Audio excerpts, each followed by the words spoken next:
Hello, welcome back to Bald and Board Games. I'm Bald. I'm bored. And we just had some technical difficulties with our sound, so we are restarting our little spiel here. So anyone who was watching this prior and couldn't hear anything, thank you for letting us know. We appreciate that. So we are playing Tainted Grail, Fall of Avalon, and we are using the Monsters of Avalon addition to this, which is just a bunch of these wicked cool minis for the Guardians, so you don't have to use the cards when they come out. This is by Awaken Realms. We did do a run through of this last Saturday to see how it would go. We learned a lot of ways how not to play. It is quite difficult, but it is also quite fun. We will be going through the entire Fall of Avalon story, which is the first chunk, the first book here, then however long that takes us. And then eventually we'll go through the Red Death, Age of Legends, Last Night, and eventually we will get to Kings of Ruin that we just got, that came out. We are also playing with the AR Vault dice here that came in as well. A lot of fun. Yeah. Well, why don't you go through the setup then? Yeah, so it's the base campaign. We don't have a full how-to for this game yet, but we did the basic setup already to prep for the start of Chapter 1. So we have Kunok in the center. We have the 4 locations surrounding it. That's what we start with. We have a Menhir that starts on number 7, which gives us 7 turns for that Menhir before it goes dark, with our 2 characters. We have our encounter decks all shuffled with the first encounter on top, item deck, secret deck, and some other things that will pop up throughout the game. And then we each have our 2 character boards pre-set up. So we should just do the quick one, and we can cut and add that in later, because since it's already 2. No. So you want to go through the whole thing? Yep, because we're probably going to get to the first chapter anyway.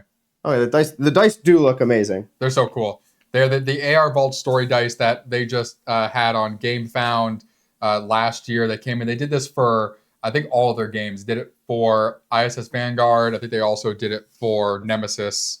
And probably some other ones. They actually have an entire set of just really cool D&D dice too. Yeah. So, yeah, we'll go over player boards. Jetty, if you have any questions, have anything about board games in general you want to know, we started our channel about 4 months ago, so we're just kind of vibing and playing a bunch of board games. Yeah, we are. As you see with the technical difficulties, we're learning the ins and outs, especially with our equipment. You know where those technical. We appreciate you hopping in and clarifying, because we would have recorded for 5 hours without sound. We would have just kept going. It would have been terrible. But here we go. So I'm going to flip to mine. I am playing as Maggot. Maggot's a druid. So his setup is, I start with, on the combat side, 1 aggression, 1 courage. On the diplomacy side, 1 caution, 2 spirituality. And then 2 food and 2 magic. And then for my special ability is I can spend 2 energy here and gain an extra magic. I can do that up to 4 magic per turn cycle. Unfortunately, though, I'm a recovering addict because I'm addicted to shrooms. So when I get to a location that would normally have a dream space, if I am there at the end of my turn, I have to flip a dial, and potentially, if it's a skull, I would read the nightmare, or be read the nightmare. Yep. We also have our little Book of Memory sheet, so that will come in expansion that we isn't included in the base game. It would be something you have to buy additionally. Yeah, so this will come into play as we progress. There's 9 different little achievements that you try to achieve to gain these 3 cards, and then 1 final thing to tie it all together. None of these will trigger right off the bat, but a few will happen potentially in Chapter 1 or at least in Chapter 2. By the way, you got really good overhead view setup. Thank you. Thank you. Yeah, it's been taking a lot a lot of practice. Yeah, I think we have for this game alone, we have 6 camera angles that we'll show. So each of our boards, our encounters, the whole thing. But yeah, we appreciate it. We've taken a good 2 months to figure out the best thing for each game. Well, neither of us have ever actually done a streaming thing with an actual camera before, with board games. So learning how to use our camera properly and learning that you should use your manual focus, not your autofocus, and with the hoods, everything. So it's been a fun learning experience for myself to go through that part of the technicality, and then Steve learning how to really get OBS optimized for us and set up. It's been great. So here we go. So I, as Maggot, am receiving a letter. I loathe to write you, Maggot, yet if you've received this message, it means I am dead. You were right. The sagas of old are true, and our island once belonged to a twisted immortal power. Arthur, the first of his kings, or the first of the kings, subdue this realm inch by inch. With his knights and his armies, he took the grail from the foredwellers and used it to bring seasons and cycles known from our world into this godless place. You druids always told us the Menhir in our village was created to immortalize this, but now I know the truth. It was created to keep these ancient powers out, to anchor this island to the world of mankind. Well, you all have failed. Now the granaries stand empty, the spring won't come, and the Menhir in our village darkens by the day. I admit I want to flay every druid until I discover the reason, but Princess Niente claims you had nothing to do with it. That's why I've gathered 5 of our best people. I'm leading them east to help fight in Camelot before it's too late, before the land fragments and sinks into the weirdness. I did not ask you to join my ratoon, because as much as I dislike druids, a man who betrayed even them seemed like a poor bet. Still, if we've failed, I have no one else to trust. Rise, maggot. Do what you can to save this land. This is my final wish. Your Lord Yavin. All right. So now, who do we got over here? I am playing as Bjorn. He is a local smith known for short temper and incredible strength. He does his best to conceal a festering, unhealable wound in his side that he received under mysterious circumstances. I start off with 2 aggression, 1 courage, 1 practicality, and 1 caution, so I'm much better at the combat than at diplomacy. I also have 3 food and 1 wealth. My ability is craft, so I can spend 4 of my energy to draw 3 craftable item cards and pick 1, but that's only if I'm in a settlement. And then I have a festering wound, so anytime that I become exhausted, I lose 1 health.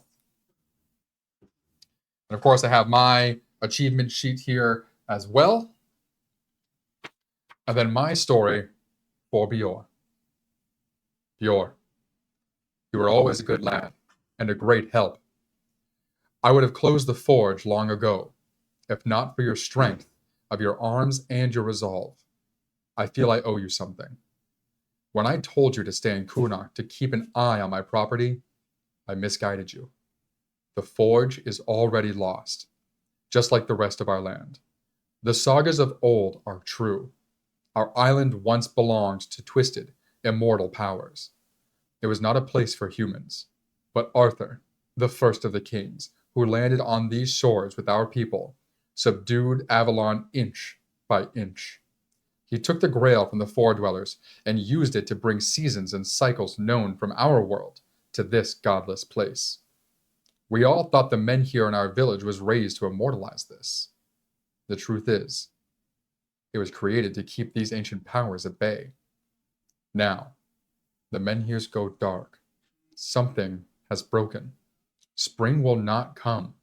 The animals won't breed. Lord Yvain secretly gathered the 5 strongest and wisest people of Kunark, including me.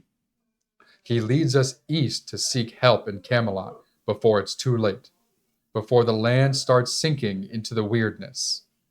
If we don't return, it means we have failed, and the fate of Kunark falls to you. Yvain didn't want you with us due to your lack of experience and short temper, but I've always believed in you, lad.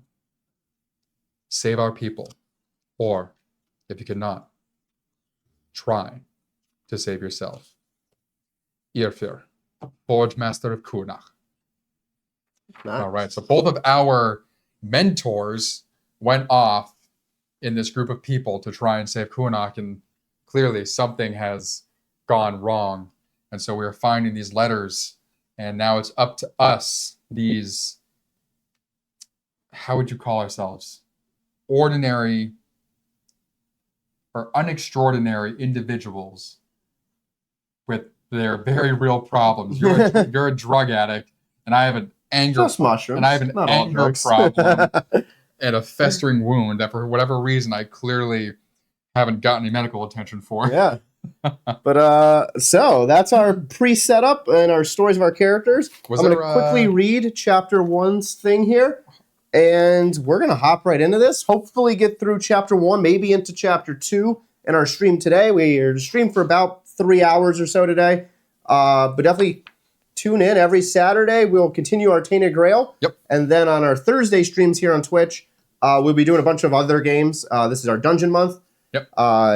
If you want to see our past videos, Jetty, our same handle on YouTube, we have probably 50-ish videos 50. up there right now. Yeah, and so with the earlier videos that you'll find on there, the quality isn't as good look-wise as we were learning, but the content is the same. It's pretty much us having fun, playing games, going back and forth. If you're a fan of card games, specifically of cribbage, we do have a cribbage tournament going on that we started at the beginning of this year. That'll go through the entire year, and there's a how to play for cribbage as well. So that's a lot of fun. One of the loves of ours. So we upload that every week along with the games that we play. So, but yeah, dig in there and find something you like and share us around if you like us. We'd love to. Definitely. So here we go. Chapter 1. Prepare event deck. So we have chapters 1 through 6, parts 1 through 6 in chapter 1. That is all set up, ready to go. So on the back here, build your encounter decks. We've already done this. Since we're playing with 2 players, we will use the ones that have a little 1 flag and 2 flags on them. Shuffle them, place the first encounter on top. You are now ready to start Chapter 1, Fall of Avalon. Yeah.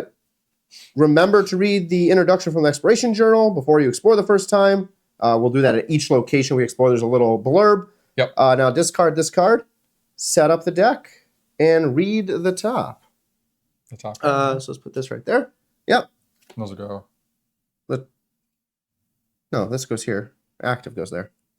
The active goes here. That's discard goes there. Discard. Yeah. That's right. So here we go. Place this card on top of the active quest pile. Which, yes, that will go right there. Yep. We have ancient knowledge. The time is short. The guardian Menhir that has been protecting your town since the ancient days is about to go dark. Rumor has it there's a secret druidic ritual that may help you rekindle the Menhirs. You must explore the location surrounding Kunok to find it. So it says here, you want to earn the Menhir Rites secret card. To do so, you'll have to explore the location surrounding Kunok. As soon as you have it, resolve part 5 in the deck. So that is now our active thing. Cool. Each turn we go through, we will be doing different chapter cards there. Yeah. So the Menhirs, these big guys in the middle, they light the world around you. So right now we have these 4 areas exposed. We'll be able to go to these other 4 corner areas that touch this Menhir card. We're trying to find more of those. The Menhirs are difficult to light. So for instance, this one that's already lit, to reinvigorate it or light it again, rekindle. There it is. We would each have to pay 2 energy.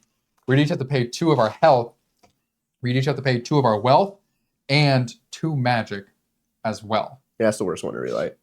Yeah, so that one's super difficult to get done. But all right, so there are hints and stuff in this game as well that Steve and I don't typically use just because we like to learn by failing.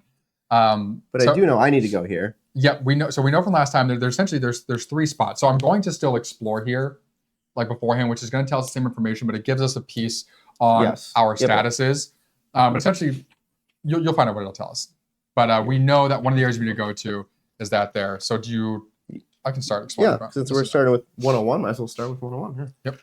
Let's go. So if you want to read the blurb for Kunok and give me my choices. So here we go. First, let's do this. 1 to explore. Oh, and Was it too high? Yep. No, it's not. Nice. So here we go. We are in the Kunok Farmhold. It is a deep feeling of loss. A deep feeling of loss fills. A deep feeling of loss. I just kind of did a whole thing here. A deep feeling of loss fills everything in Kunok, from dilapidated farms to the sunken eyes of those who remain in town. The Menhir in the market is all but extinguished, and everyone brave or resourceful enough has left to find a solution. So then it'll go through and say, hey, if you have these certain things, do this. If not, continue.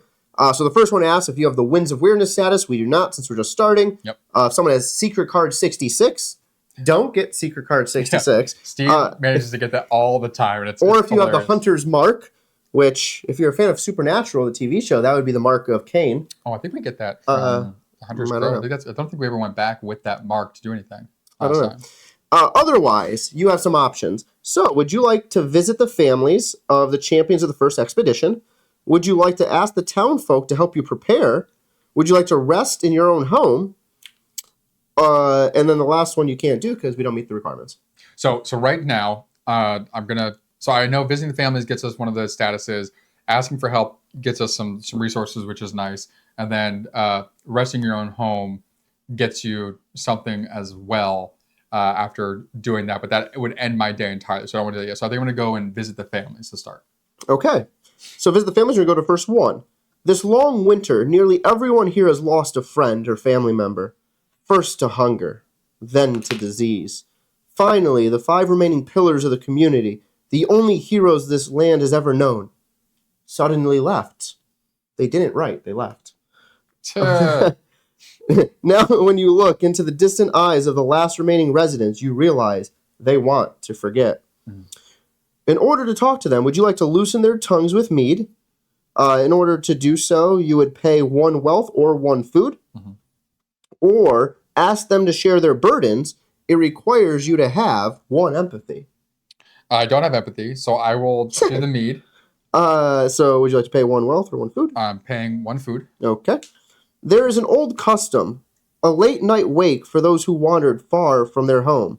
Holding it for everyone who left. The expedition won't be cheap, though. After you paid, which we have now done, it takes a while to break the silence of the griffin-stricken people. But when you do, stories of separation and departures flood you like torrential rain. You try to remember every detail. The color of the palfrey horse. The color of the palfrey horse the village priestess Niente rode. The ornament on the hauberk that Lord Yavin wore. The strange drinking horn Elfrey? His guy. The smith used to lug around. The birthmark of Thale, the master huntsman. The embroidered cape of Obert, the seasoned traveler who's seen all parts of the island. Who knows what detail can help you down the road? Mm-hmm. So last time we played, we marked these in that little book, which Nick has already done, since it's already there. Oh, I haven't marked it. No, it's in the book. The what? Those 5 things, one is already in there. Oh, yeah. That's okay. So gain 1 of Fate of the Expedition. All right. Your exploration has completed. Part 1, it says? Yep. Awesome. So what's nice in this when you play co-op is you don't have to take turns back and forth, but you can if you want. So I think we'll do that. I think for now, might as well. I used 1 down to 5 to do the exploration. So do you want to go and do your thing now? You're not going to do anything else here? Well, I'm going to, but you don't need to be there. Oh no, I'm home. If you want to continue, it doesn't matter. Okay, so I guess I'll explore again then. Yeah, since I'm already holding the book. Okay. So would you like to do the other option, which is ask the town folk to help you prepare? Yeah. Okay, so the other exploration now is to ask the town folk to help you prepare. Though they have a little left, they share with you their last remaining supplies. So nice. Somehow this seems unworthy of a hero, but since all the true heroes were lost, who will dare question their methods? If you have at least 1 rep. Oh, damn it, I didn't do that first. And don't have the Scourger status, this happens. So you don't have Scourger, that's true, but you don't have a rep, so you gain nothing. I forgot this. So you have to do this before. Okay, so I'm gonna keep going. Yep. So I'm gonna do that once per day, which is chores around the town, folks. So I gain 1 rep. So now I'm gonna do that, and I will explore again. I'll do that same thing. So this becomes interesting. Why? Since I already know what happens. But as part of the game, one of us has to always read. Yeah. So we don't have to though. But it's once per day, so you can't do the 1 rep. No, I'm going to join your exploration. Oh, okay. So one of the things too, like we can at some. Wait, no, I can't. I'm just kidding. Just kidding. At some point, we can use the app. The app. Yeah. They have an app that does everything, but this is fine. Yeah. Reading. I'm just thinking, like in my mind as a strategist, I'm like, oh, if I know what happens, if I'm already there, I'll know if it's worth me joining the party or not. Or vice versa when you're reading for my stuff. Yeah. But okay, so now... Yeah, that's where you have to be, okay, we'll do this. Like, do you want to join me? Yes or no? And so... Yes. You know, yeah. So now, if you have at least 1 rep and don't have the Scourger status, each party member gains 2 food. Gain the Scourger status. It's Scrounger. I don't know why. I've done that last time. It's Scrounger. And take the top item. Scrounger. Oh, this is how I got that wicked cool You ain't going to get that again. thing last time. I'm definitely not. You're right. Very improbable. Yeah.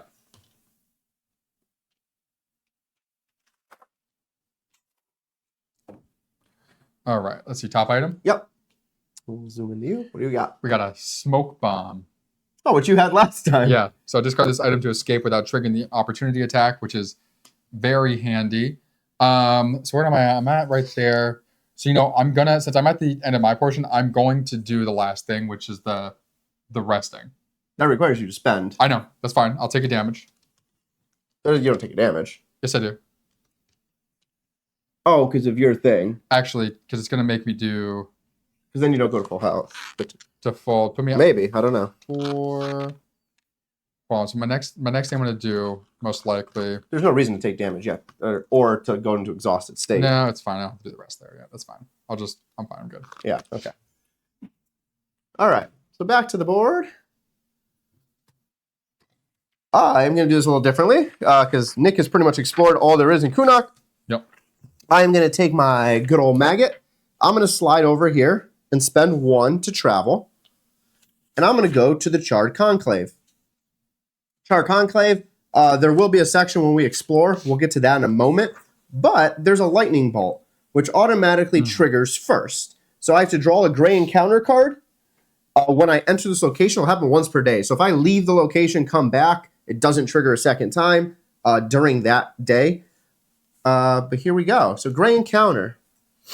So the way encounter works is this here is a combat one. The cool thing is the top encounter of each of these stacks will show you everything that happens. So the encounter value is 4. So I need to earn 4 combat pool dice. These are the attribute keys, which we'll see in a second when I get my combat cards.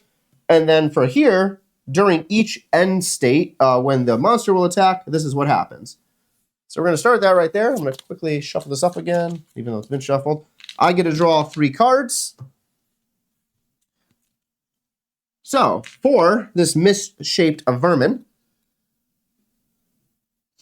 he has nothing on him for any of the benefits. So there is a whole little thing here, which I'm going to pull out anyway, since we have it available. Mm-hmm. There we go.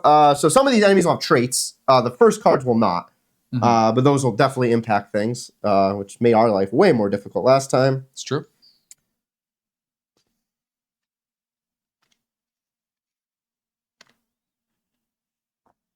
All right. All right. So let's start with this. So I get 1 from here. Do you have a practicality?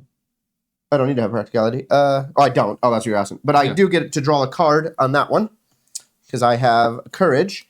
But then I get to toss a dial. Nice. Skull, as expected. +2 damage. If it is the damage step. Yeah. So we'll leave that right there. Okay.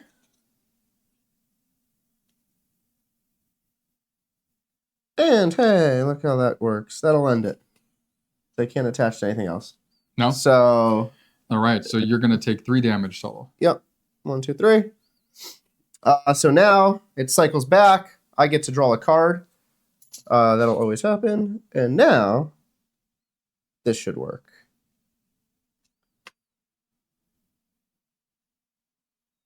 That was a risky attack you just did there. Well, it would have been...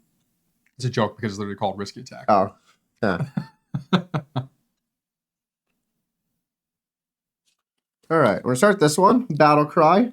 And for those of you who haven't played this either, so the first card you play during your turn, you don't have to match these symbols to be able to play it. If you do, that helps. Like you see here, he matched that to draw 1 card. Yes, I did. And then, so this over here, the reason why you toss the dial when you place the other one down was because it had an immediate play effect. There was a little arrow pointing down. Here, where it says prevent 1 damage, that'll only be an effect if he doesn't cover this card right now. Yes. Now, can I... What's your battle cry sound like? No idea. I can do that. It's just air. It's your battle cry. All right, so I can do that.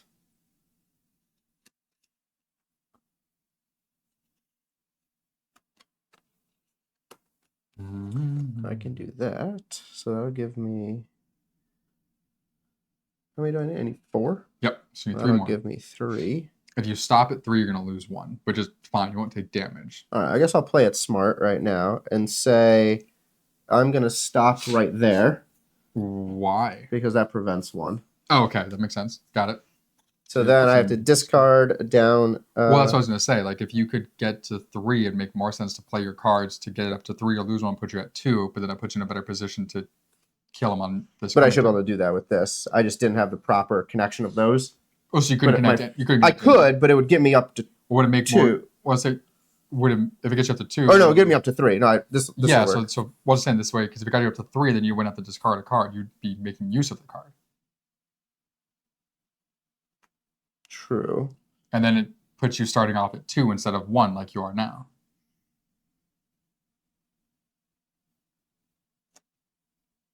But it'd be I'd have to use 2 cards to do it. And it'd be wasting a good card. But you get back, even if you use 2 cards, you're still getting. You're going to be drawing a new card anyway. That's true. All right, let's do it. So reposition does nothing. It just moves things along. And then this, I guess this will just do it because this will. 1, 2, and So then, I gain 2. Yeah, so yeah, perfect. Yeah. But I get the terror out of it. Whatever. So You have nightmares anyway. Does every time you gain terror something happens, or no. No, yeah, you're fine then. So Once you- I will end my turn there. And you'll get 2 more. That 1 will come off, but then as soon as my next turn starts, this comes off, gives me 2. Yeah, Not exactly. close. Because then when you eat food too, you're going to lose that terror. So I go. Once we rest anyway, so you're good. That's true. So there's my combat deck. One I get food. 1. I got There it. you go. Oh, yeah, that's right. You probably Yeah. have these over there. Okay, Nice. so To the bottom of the deck. that goes to the bottom of the deck Bring us here. back to. Actually, if you want to bring it, because you're going to explore, right? I am now going to explore. Yes. All right. Do you want to keep it on the table when we read these, or do you want to pull forward to us? I think on the table. Okay. Mm-hmm. What are we at? You're not showing anything. 104? 104.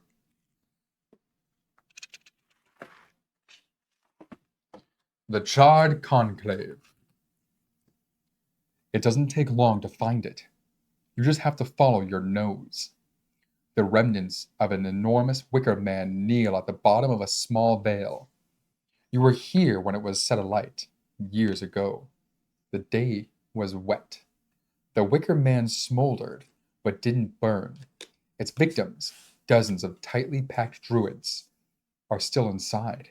Their melted faces and charred beards pressed against the bars and looking toward the gray, silent skies.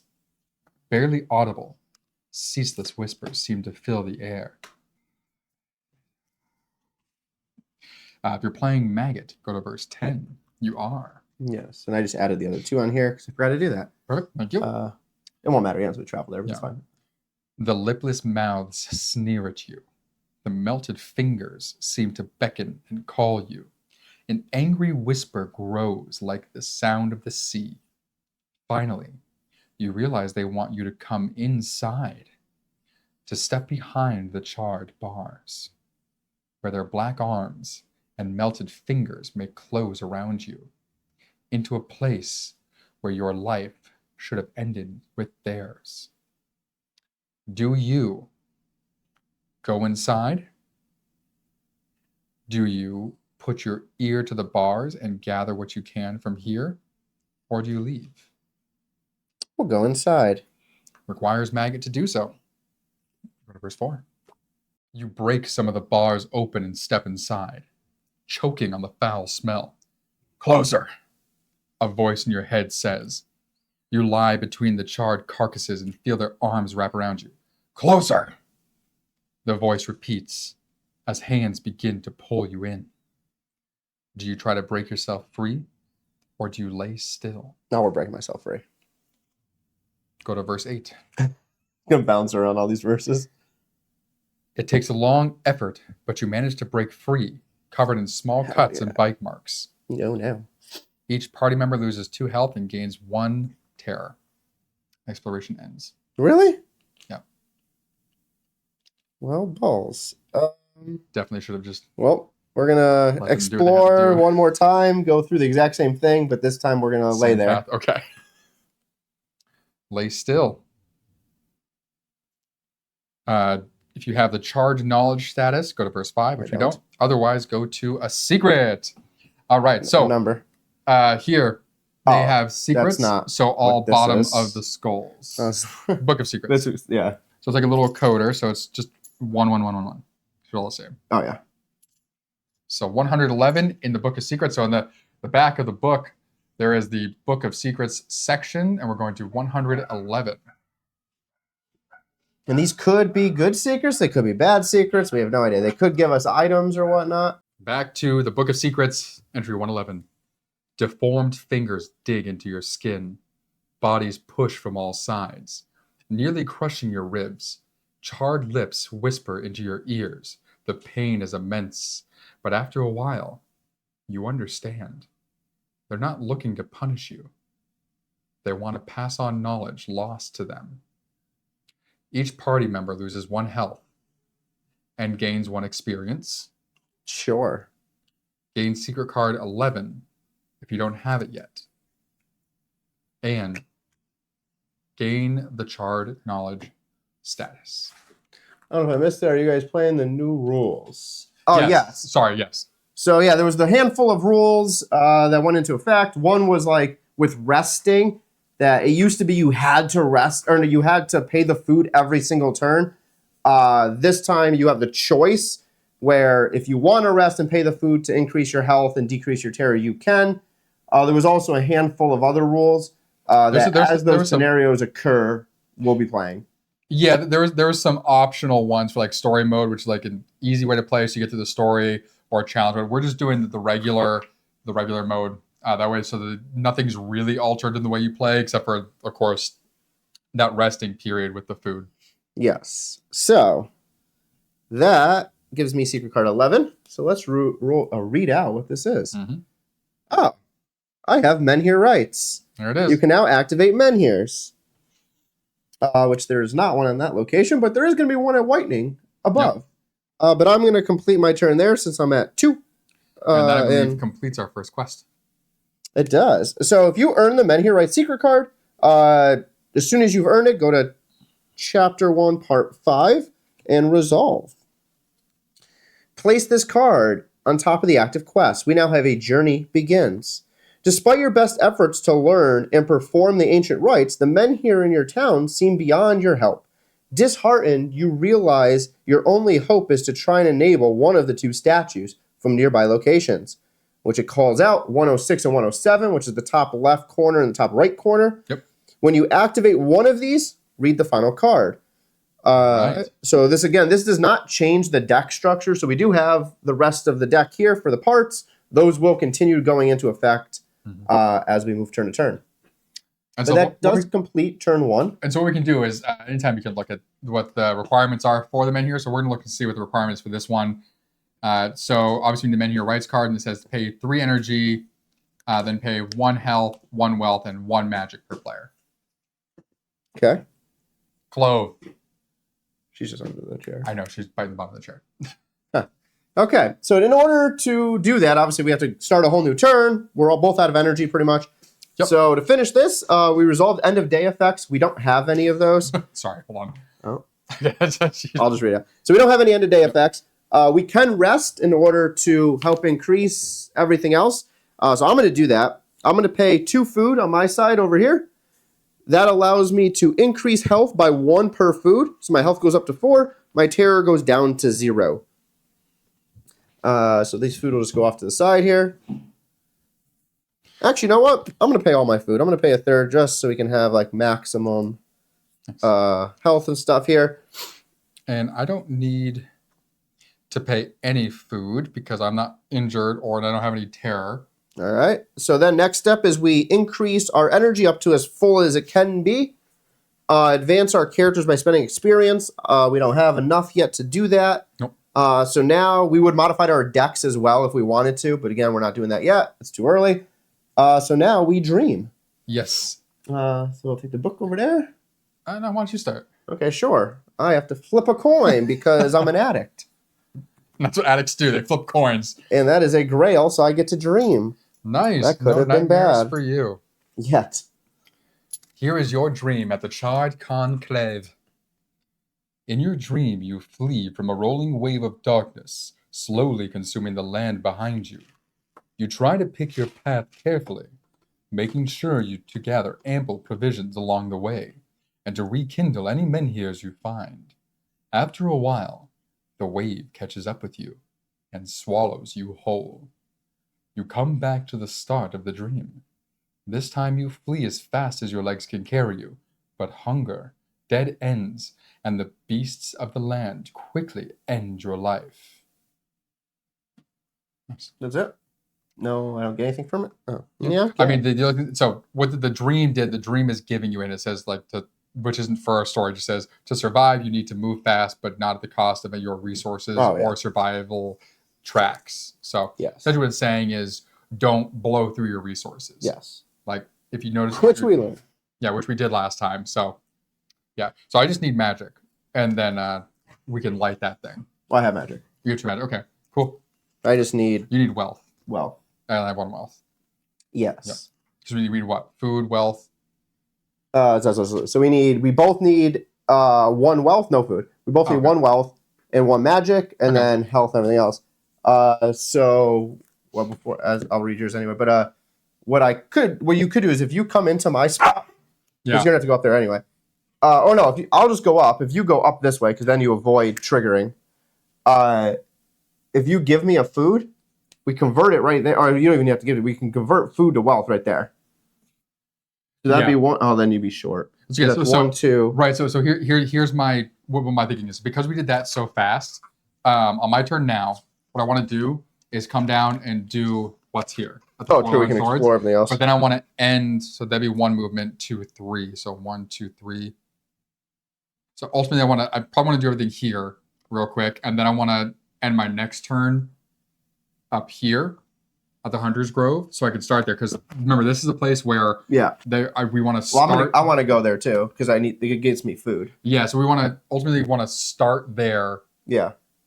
So that way, when we get whatever her name is, can come all the way down here with her. Yeah. But we don't want to do that exploration with her until the start of whatever it is. So I'm going to come down to Forlorn Swords first, though. Okay. And I'll go up to Hunter's Grove. I'll do everything but the thing that would be her, yeah. Okay, so for Dream, for Kuna... Actually, yeah, don't explore there. Just do the thing. That's right, that thing. Yeah. Dream and Kunak.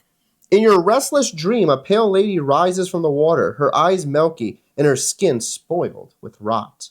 She whispers something into your ear. Her breath smells of sea salt, kelp, and rotten fish.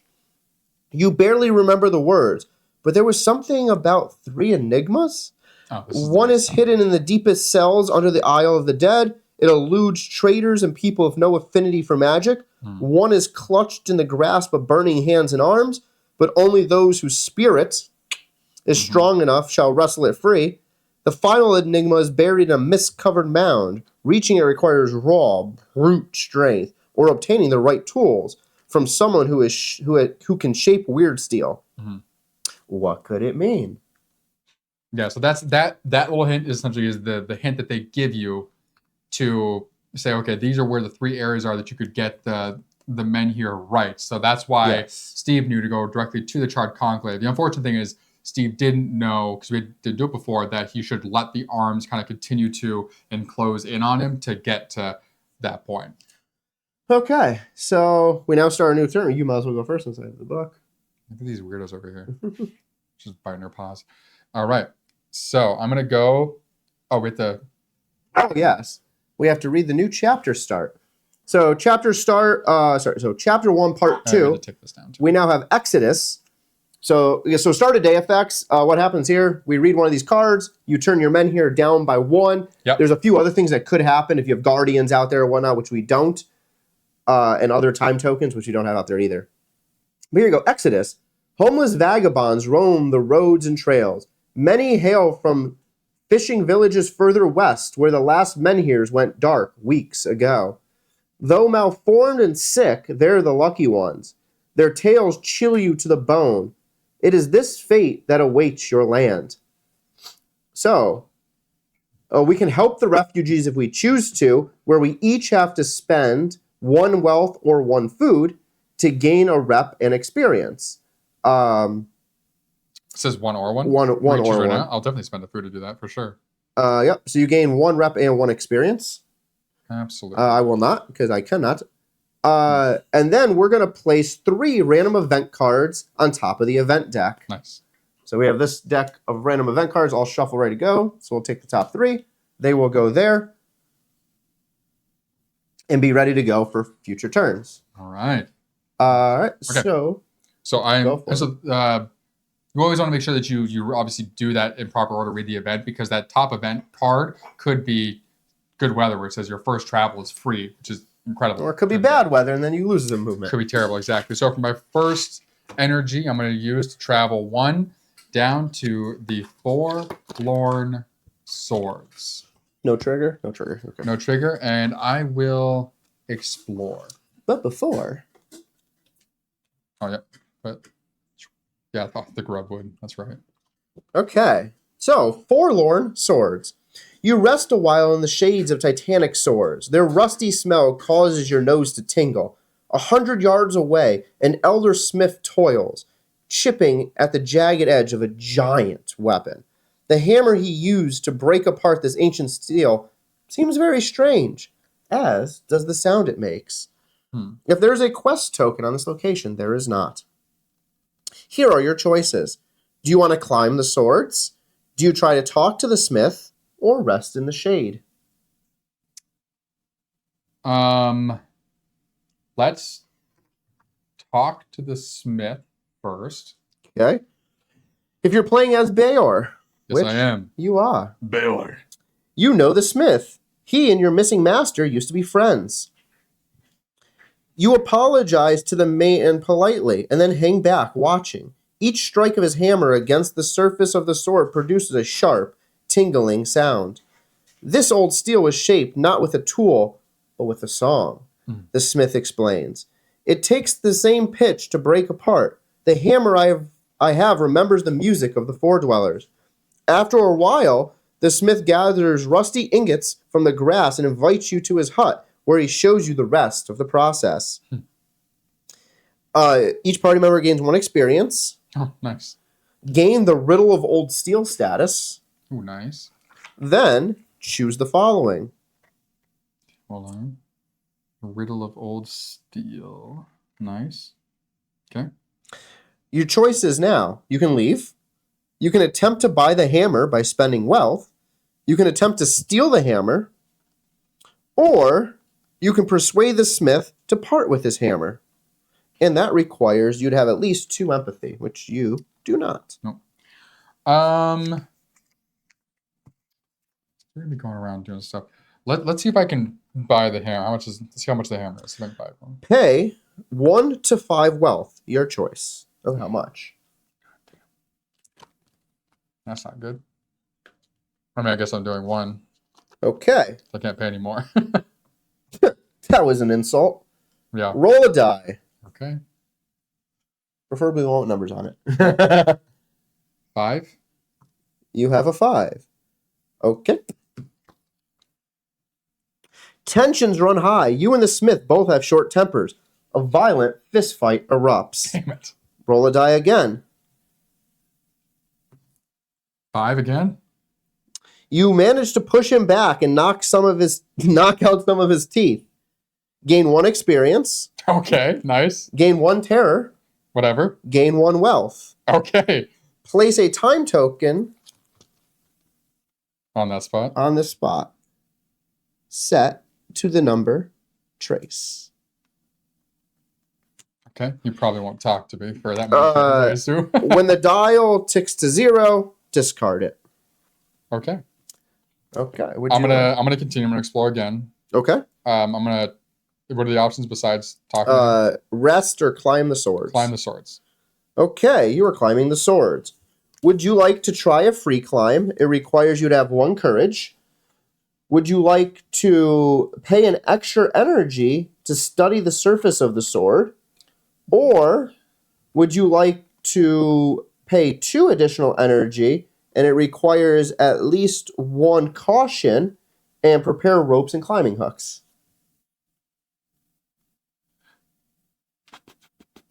What do you have caught? Okay, so you have the requirements for all of them. I moved 1, did 1. You should have paid twice so far. Yeah, no, so moving once, explored once. Oh, 3. Okay. So now exploring again. So you can pay 0, pay 1, or pay 2. Okay, so my next turn I'm planning on going just up there. So let's pay 2 and do the ropes. Okay. Roll a die. Ugh, that's a 1. That's not good. So you got a 1. How much health do you have? Full. That's not a number. 9. I was like, we all have different numbers. 9. Okay.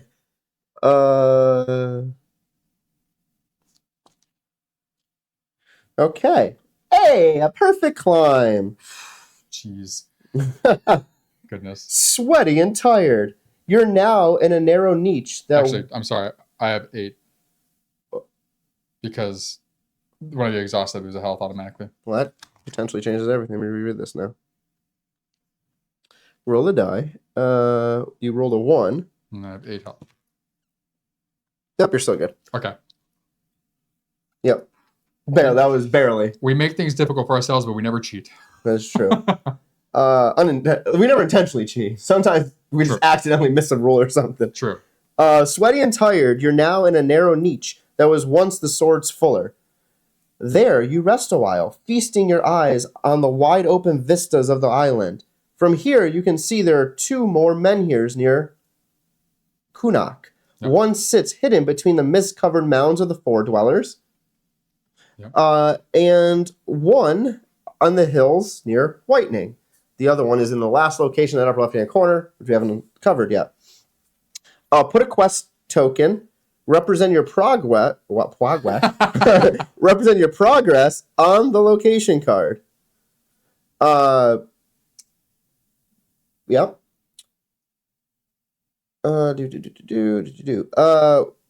Do you have energy left? I have 1 energy left. Okay. Go to verse 1.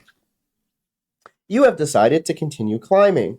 Would you like to free climb or pay 1 to study the sword's surface and then climb slowly? Let's pay 1. Okay. Roll a die. What do we got? That was a 2, I think, first. Okay. You still have 8 health? Yes. Yep. 10, 12. Wait,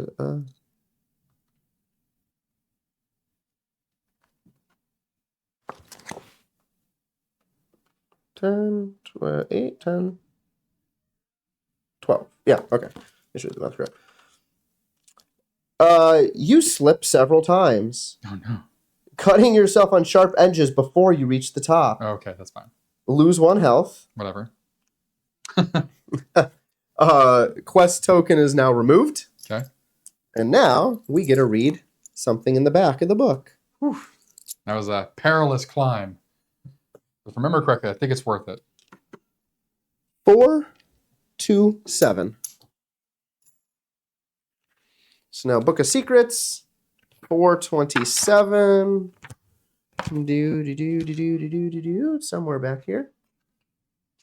Got it. You did it. You pull yourself onto the sword's You pull yourself onto the sword's crossguard as wide as a moat. Startled seabirds watch from their nest. You stretch your arms wide as if to embrace the entire island. From here, you can see incredibly faraway places.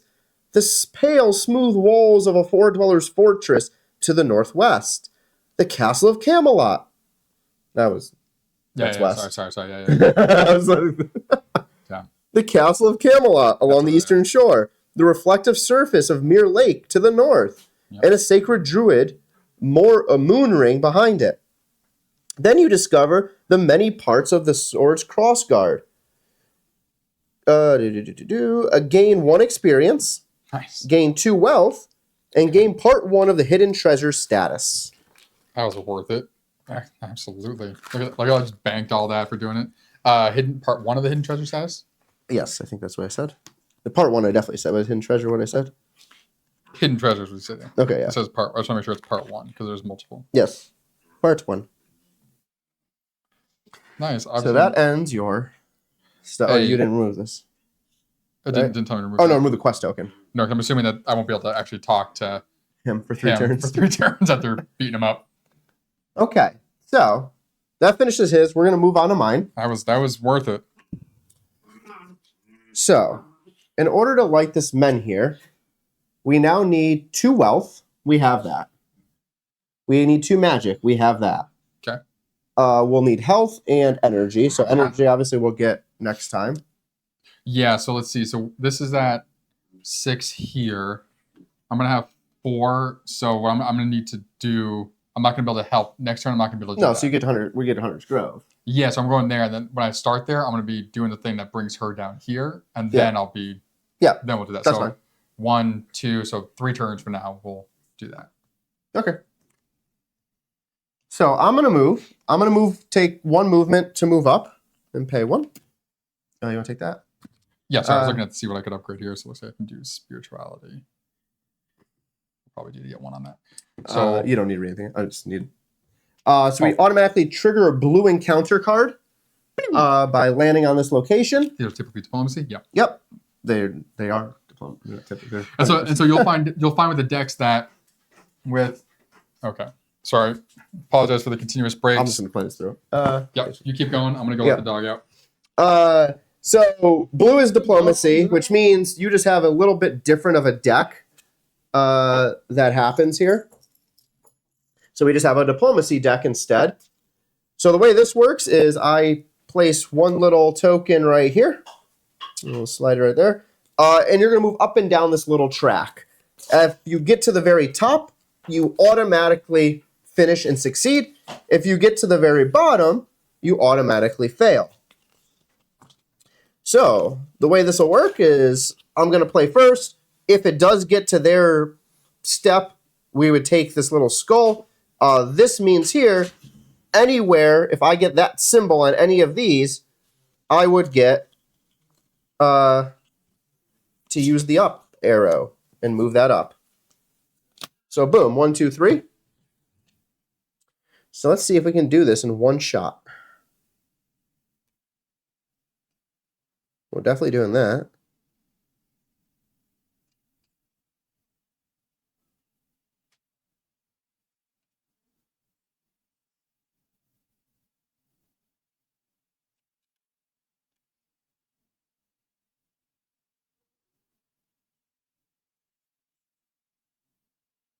Okay, so I'm going to start by playing Backtrack.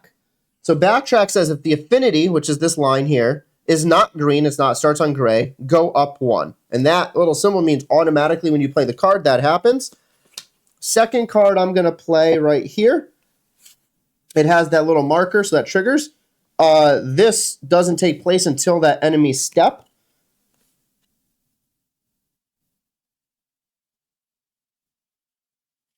So we are going to end there. So what this says now, normally the response will be go down, but for every down, go up instead. So I go up 1 more. Discard after response. So this is now discarded. I get to draw 1 new card to start my second movement. And we'll just make it easy. Boom. That is an up arrow. I am now at the top of the affinity track. This is complete. So I'll toss that. Reward, gain 1 rep. So I gain 1 reputation out of that. This blue card will go to the bottom of the pile. So from there, I am still in whitening up here in the corner. I have paid my 1 in order to do that. What I'm going to do actually is I'm not going to explore whitening yet.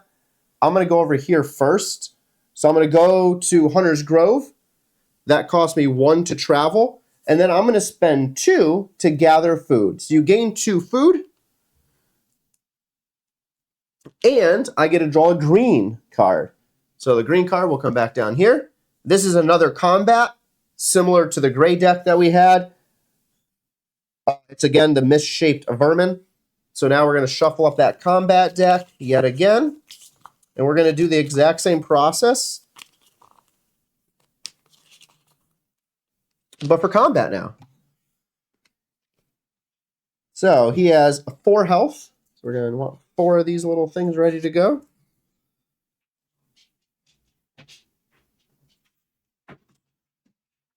How you go? Good.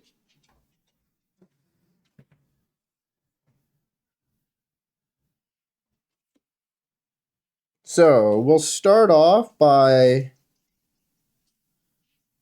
Oh, perfect. We'll start off by playing this. So these don't need a match yet, but I do get to draw a card because that one matches at the bottom.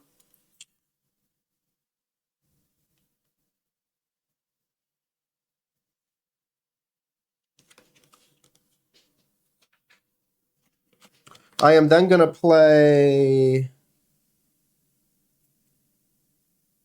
Ooh. Let's see here. What can I play?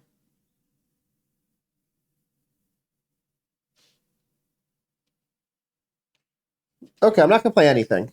So what this says here, for the resolve, instead of an enemy attack, I would lose 1. I have none, and then discard this card.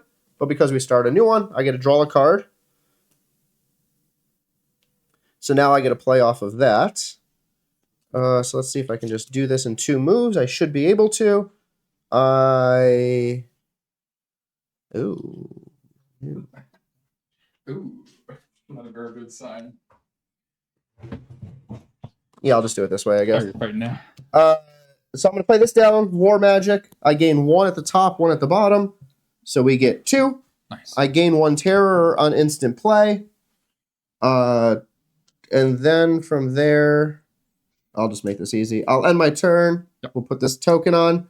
I lose 1 health. But then I gain, on my new turn, 2. And that equals the 4. Mm-hmm.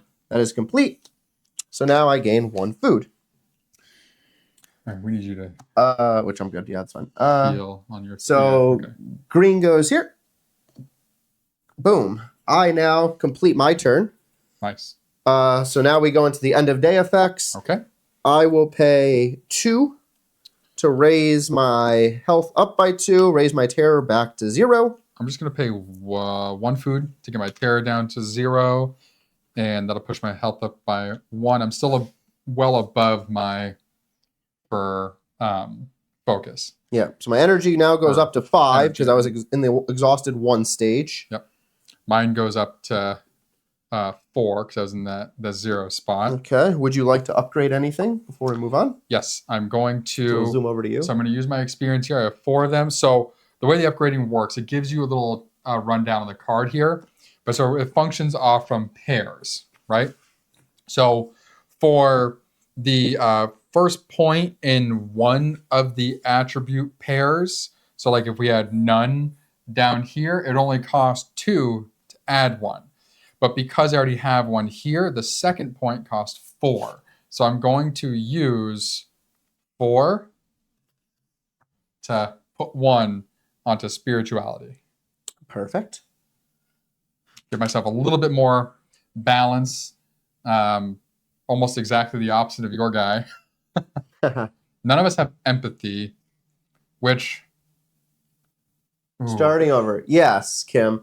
So we played, the game last Saturday. Actually, I'm gonna change that. I'm gonna hold on to that because none of us have empathy. So I'm gonna hold on to all 4 of mine and wait till I have enough to get empathy. I think 2 more to at least get 1 on empathy. So okay. Try to keep us balanced. But yes, Kim.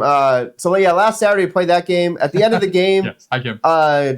All 5 characters were dead that we used. Steve ran through 3 characters. We just figured out the best way not to do it. So we decided to fresh restart. We didn't take so there is a thing where you can like say, hey, if you die, you can go read this thing and it helps you. We decided a fresh restart. No. And we agreed today that as we play through, let's say we get through 6 chapters, then we die, or all the characters die, we restart from the beginning.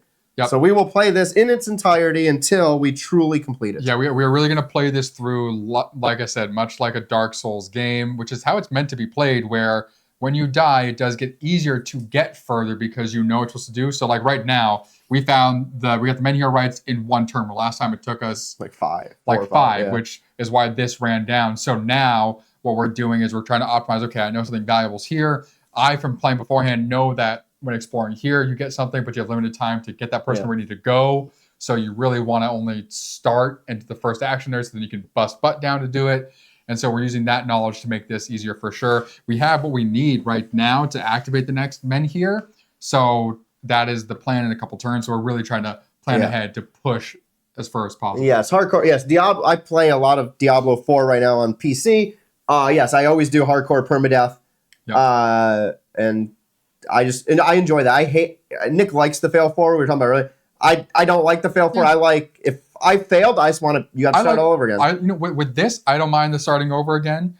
When it comes to, say, if this took us for a really long time, that's where I started getting in the mindset of, okay, let's find that middle ground to, okay, we start the chapter over again. Nope. But is that that checkpoint? Okay, you made it this far, cool, stop, and then if you die, retry from there. Checkpoint, save point. Now I hate that in video games. I'm like, oh, I put 50 hours in, I died. I put new 50 hours in. You're so dumb. No, that's the strategy. It's like you have to. Every move matters, and exactly what you do matters. That's so funny. Because if you make one bad decision and die, you go back and redo it all. I definitely like the mixture of story and strategy. I don't have the patience to start all over again. Yeah. As much as I do like the early struggle. Yes. Yeah. All right. So we are. Going to our... Nope, not yet.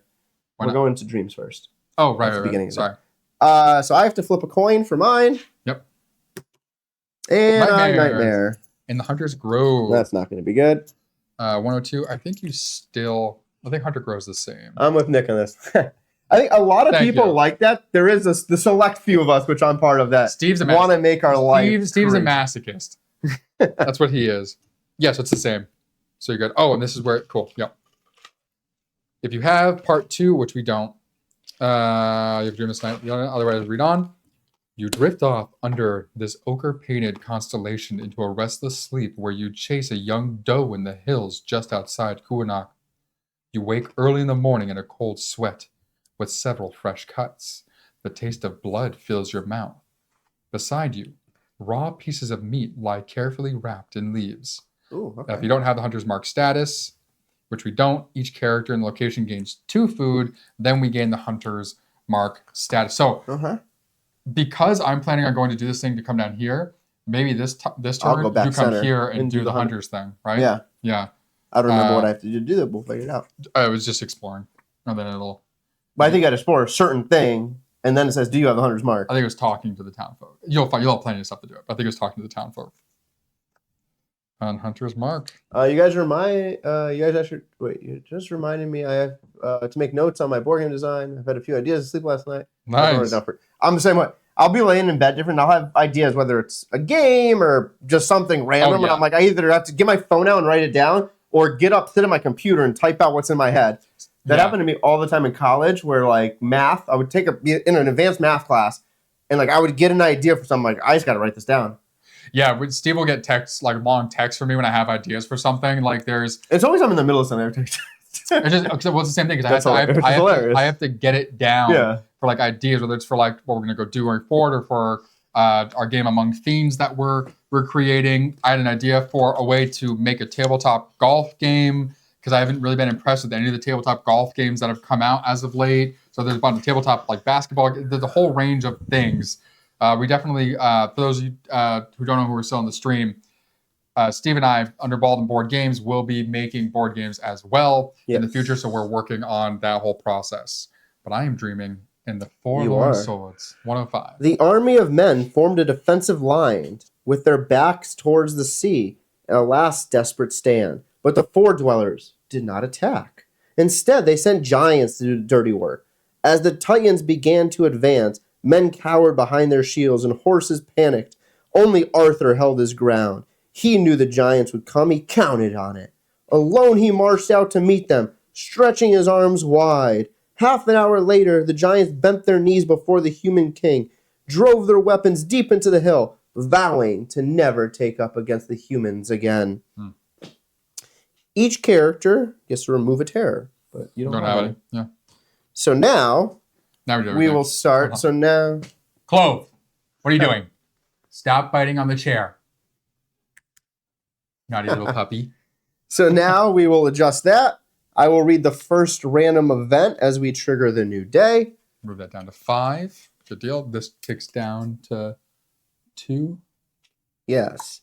So a full moon is our event status. Whenever you draw a random gray encounter, which triggers here in the Charred Conclave or could elsewhere, you would now draw a purple encounter instead. If you were to have to draw a purple encounter, draw 2 and handle the one with the highest value. If in all Menhirs with dials, add 1 to the dial. Nice. So this goes back up to 6. Awesome. Okay, so I guess I can start. I mean, since you have the what book. do you have? Okay, yeah, that's fine. Yeah. I'm literally all I'm gonna do is move there. That's all I can do. Is 1, 2, and I'm done for my turn. Oh, well, okay, sure. So it's literally just that, and that spends everything I have. Okay, cool. 1. I'm going to go down 1. Yep. Spend 1 for that. I am then going to spend a second one to explore. Okay. Here we are. Kunach. We already know what's going on. So, visiting the families, ask the town folk to help you prepare. Oh, yeah, it's wandering the... Oh, no, never mind. I only have the models not. So it's one of the first 2. I think it's the... I'm going to go to the first one. I think it's the first one. Yeah. Because the families, So the families. First one, loosen their tongues, ask them for their... nope, must be the second one. Ask them for their burden. So you can loosen their tongues with mead by paying 1 wealth or 1 food. Go to verse 2, or ask them to share their burdens, which need empathy, which you don't have. Nope, so I got to pay, I guess. Okay, so we're on verse 2. And just the same story in the game, fade the expedition. Oh, I could just left, but okay. That's fine. So you're going to do it again? Yep, so now I'll do the second one. Asking for help. So verse 3. If you have at least 1 rep and you don't have the scrounger, which cool. Which we do. Each party member gains 2 food. Okay. Then what was it? What did you read with the Hunter's Mark? Was it not there? Maybe it was where I was in the Charred Conclave. No, because you read it. What did you read? Oh, I'm sorry. Undo all that. So I get... I skipped to the things So I have 3, but now... And then this goes back up to 3. This goes back up to 3, yes. Because it's before we even get there. So since you have secret card 66, I apologize. We don't have Winds of Weirdness. We don't have 66. We have the Hunter's Mark. Okay. Yep. What do you got? Good? Oh, yeah. So it's probably we're going to have 5 games at the same time. I'm sure you guys have the same issue. Or, you have separate games with different ideas. Oh, yeah. Yeah. So, yeah, we have like 4 or 5. I actually have one to pitch to Nick later this afternoon after we're done on stream. Yeah. We have a bunch of different ideas. We have the Monk Fiends is our main one we've been focusing on. Yep. But we always have little ideas here and there. Yeah, we jot down the ideas and we'll hash out kind of the general, like, okay, maybe this, maybe that sort of thing. But we'll only focus on making one to make sure that's the idea, to make sure it actually gets done. All right, so it says go to verse 6 if we have the Hunter's Mark. So doing so. 3 women mourn in front of a long hall. One of them has lost her child, a girl of 8, recently butchered like an animal in the hills outside Kunach. You feel your legs giving way. The faint memories of the night hunt now burn in your mind like hot iron. You stumble away, trying not to look at the mourner's face. If you don't have part 1 of Morning Song status, each party member gains 2 terror. Awesome. Good start. Then gain part 1 of the Morning Song status. Okay, so I'll do that. And choose from the following. So then you can visit the families of the champions of the first expedition, ask townsfolk for you to help you prepare. So the same things. Where that's the only 2 options I have? Well, it's all the same stuff. So rest for the day in your own home you can do as well, which you might as well do. You can't wander. You could leave and the exploration ends. What was the first one? It's the same, visiting the families, which just... Oh, it doesn't do anything? Yeah, I think because it's the same. So I guess I'll rest in my own home. You pay stuff, right? And then ask them to... Oh, no, I don't want to rest. Actually, that's fine. Yeah, I'll rest in my own home. That's fine. Okay. So then verse 5. Many would refuse to call... So having this hunter thing did nothing. Well, we didn't know. That's part of it. That's true. Oh, but I'm just saying. Well, now we have morning songs that make that's true. Turn somewhere. I don't know. Many would refuse to call this place a home, but the familiar setting brings you some much-needed serenity. As you lay to rest in your bed, you can't help but wonder whether it is the last night you will ever spend under this roof. If there's an active Menhir in this location, each party member gains 4 health and loses 3 terror. So you're good. So that's already, so my terror goes back to 0. Cool. You gain 4 health. Oh, my health goes all the way up. Yep. Yeah. Cool. And then I was looking at this number and oh no, then everything's done for you. So yeah, that's fine. So we got Morning Song. So that completes Where mine. Morning. I feel like there was where it asked if you had Morning Song. There might be a different location. It might be. On that. Okay, yeah. All right. So that completes mine. So We've completed yours as well, because it literally says my exploration ends. You pass for the rest of the day. Yeah. So you'll still be sleeping there. Yeah, that's fine. So let me mark this down. Morning Song. We can pay food. I don't need to pay There's food. 2 parts to the Morning Song, so I feel like yeah. So end of day effects, you would pay. Let me zoom into that. So there we go. You can pay food. I don't need to pay. My health's at the top. My hair's at the bottom. So I just advance this back up to 6 for my energy. You're pretty much in the same boat. I don't have to pay any. I don't need to pay food. I'll keep myself a date. Keep the food. Yeah, that goes all the way up to 6. That stays there. So I'm gonna flip my dial and get a skull. Nice, awesome. Man. And we're still in Kuna. Good deal. In your dreams, a Wyrm, the size of a mountain, rises from the west, his skin shimmering with all colors of the rainbow. He draws close, opening his jaws as if ready to swallow the entire farmhold. Strangely, most people on the streets of Kuna aren't even looking toward the creature. They're looking at you with sadness and disappointment. You told us it would be all right. A small girl breaks into tears. You wake up and can't fall asleep again until the dawn. You gain 1 terror. Okay. And then I'm there, so which is nothing. We just read through that. It gives me 2 food, I think. Hunter's Grove is 102. Or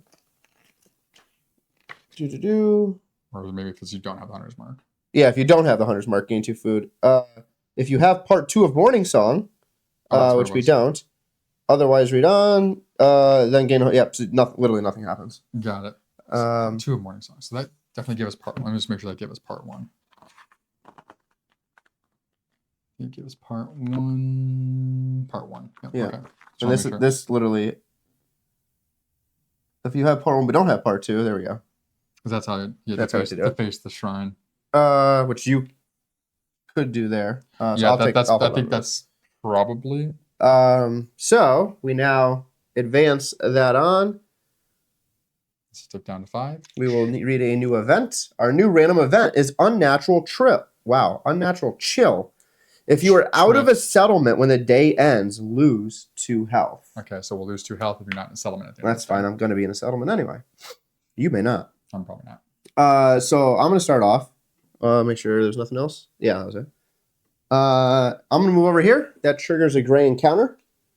Okay. So gray encounter here. Band of Highwaymen. Band of Highwaymen. You guys were kind of a pain last time. Yes. So 8 health. So let's have those ready to go. 1, 2, 3 cards. And let's see what we can make happen. How are we doing on time? Good. 2 hours. Cool. Let's see. How do I want to start? Clove, leave her alone. Our little dog is annoying the big dog in the background here.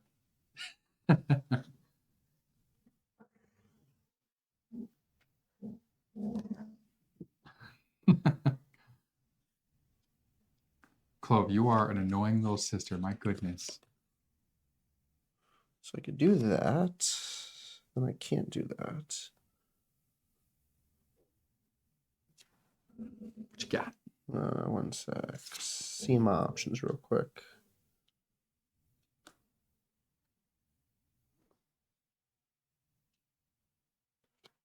That would be 3.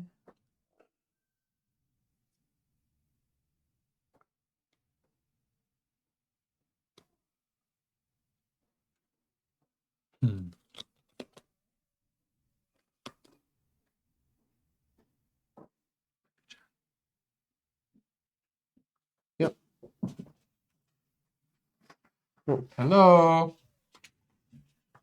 Come on, you're fine. You're fine.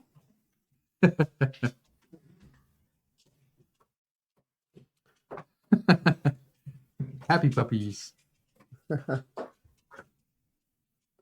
They were sleeping for most of the time. Which direction do I want to do? Yeah, I guess we'll do this. So I'm going to start off by playing Hold Guard. Okay. It doesn't do anything. Actually, yeah. Why would I play that if it doesn't do anything? Oh no, it does do something. I know Well, it'll give you the 2x. That's what I was like. Yeah. So now we're going to do this. It's going to cost me 1 magic to do the connection. So I'm going to gain 3. Nice. I automatically gain a terror by playing this, but then we get a time token. Which could add 2 afterwards. Nice. Oh, which will add 2 afterwards. Okay, you're stopping there. Yeah. Oh, so they're a robber.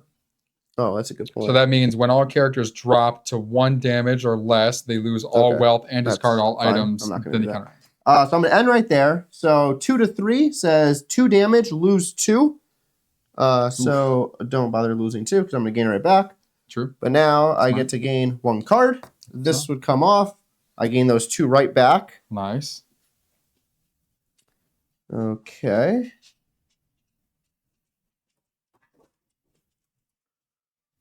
I then will play attack. So 3 more. So that gives 3 more. Put you at 6. And then I will play charge, which gives me 1 more. Oh no. Which gives me 7. Okay, that's fine. So triggers run away. So yeah, they're gonna run away. Actually. 6 or 7 because I don't have the double. Okay. Yeah. So enemy runs away. So I don't get the reward, but I also don't have to deal with any more damage. Yep. So this goes to the bottom of the gray deck. So that was 1 energy to go there. Second energy, I'm going to go up to whitening, which automatically triggers a blue encounter. Okay. Calm before the storm. Is that this one, or was that the other one? That was RF, probably. Yep. My luck. Man. Okay, so now back on the map here. So I moved up to whitening. Nothing happened with drawing the blue encounter.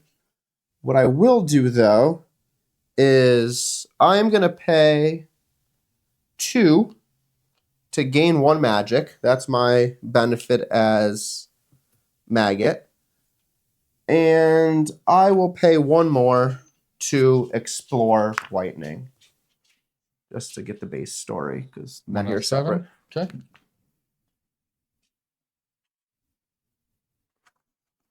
All right.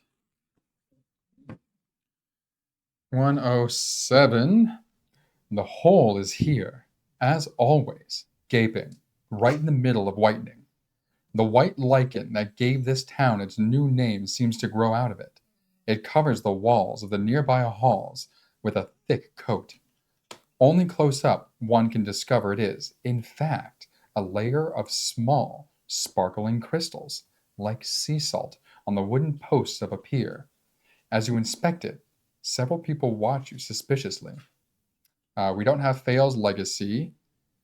We have part 1 of Hidden Treasures, not part 2. Okay. We don't have Winds of Weirdness. We don't have anything regarding Remedy. We're not playing Eiley. So we go to verse 7. I don't even get a choice. If you have more than 2 rep, I don't. Go to verse 12. Otherwise, go to verse 11. You don't? No. Some sickly whitening men block your way. You look like trouble, one says. And we have enough of that here. Leave. If you have 1 or fewer aggression, okay, you calm your nerves, breathe deeply, and bring things down a notch. Now you can go to verse 12. All right. So now you have a choice. You can ask the people to help you with your journey, gather the white lichen, making them mad, which probably shouldn't do because we don't even know what it does yet. You can inquire. No, you cannot. Still the first one. Ask some people about blah, blah, blah. So ask people to help you with your journey. Verse 4. Sum up the food and wealth of all party members. So 3. What does it say? And sum? Yep. Okay, and 3. so now roll a die. All right. Obviously. The numbered one. Awesome. 4. That's not going to be good. If you own more than 3 wealth and 3 food, add +1. Nope. If you own fewer than 3 wealth or fewer than 3 food, which you do. Yeah. If you own fewer than 2 wealth and 2 food, so that's 1. So add +3. So 4. 7. Well, What? right now it's add +3. So the die roll +3. So 4 okay. right Got now. And go to verse 9. The people of Whitening are enraged by your request. You exchange profanities. A fight ensues. Awesome. Verse 8. If you're hoping Fantastic. for a battle, the sickly and malnourished Whiteners were probably a disappointment. It's not a real fight. Their bones snap like twigs and their skin parts under the softest blows. Soon, your opponents wriggle in the mud, bleeding, crying from pain, and cradle broken limbs. Horrified, children run out of the shacks to protect their mothers and fathers. It's hard not to feel bad about yourself. Each party loses 1 rep. Each party member who has at least 1 empathy gains 2 terror. You don't have that, so you don't gain any terror. And exploration ends. No terror for being non-empathetic. Yeah. I love that. So, I mean, you can always do it again, but no, it's better if you have more food or wealth, yes. And if you roll better. I just need to roll better than actually, no, I will do it again, because I'll need to roll better than a 1. Well, why would you exhaust yourself? Because I'm not going anywhere else next turn, because you're going to call all the way down here. No, I'm going down here. Exactly, I'm not going anywhere. So why wouldn't you? Why would so you why could it? Just go and explore? No, I'll explore like where I am. Like I'll continue exploring like up here and do stuff. Yeah, but then but why would you limit yourself? Don't, because you can just do it next turn and you'll not exhaust yourself. Fine. So I'm going to explore. Yeah, I'm just making sure that's it. Yeah. Okay. Exploring 102, the Hunter's Grove. All right. So, do you have the tracker status? We do not. No. Would you like to sleep in the shrine? Would you like to dig through the offerings? Or would you like to deface the shrine and leave a message to the hunters? Only if you have part 1 of morning song. I know we had part 1, but I don't think we want to do that. You have to have part 1, but not part 2. Okay. Why wouldn't you want to attempt to get part 2? I know. So I'm trying to remember what I did beforehand to get that person. So it was there's like sleep there, dig through the shrine, or yeah.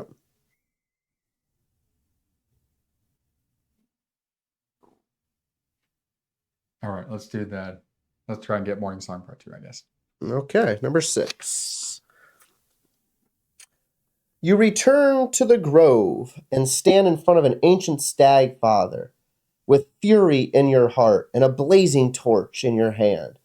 In this last moment, doubts fill your mind. Could this be coincidence? There are so few friendly powers on the island. Should you destroy one of them? Finally, you step forward and put your torch to one of the straw mattresses. A roar just behind your back sends your heart racing. Oh, no. You turn, facing an advancing beast. Did the fire draw it? Or is it the stag father's vengeance? Oh, damn it.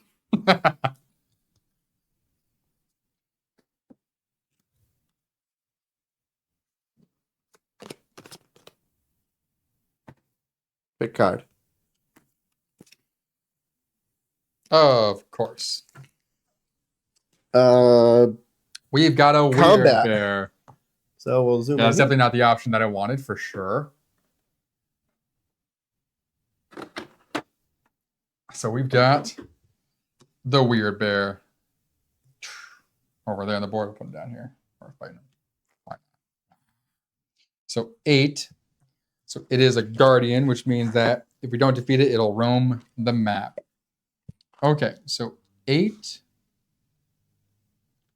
Or I don't worry about it and run away.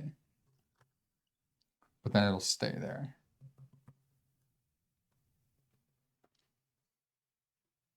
All right, let's see what comes out. My first hand here. Yeah, it's like every time you just like always draw the cards. I know. You just take a damage. So it would be an energy and a damage if you wanted to run away. Mm-hmm.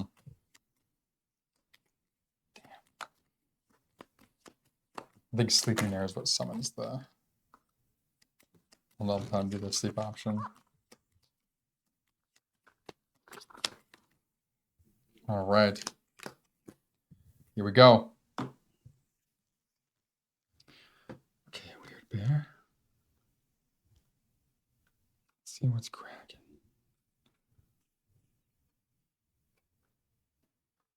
Okay, so that would be 1, 2.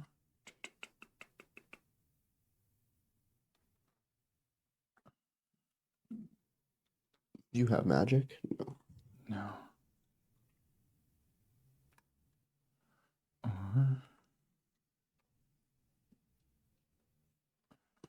Two. Do that. Final. 3. 2. 5. 2. There's those 2. That's definitely a final blow. Definitely don't want that right now. So I want to do this one first.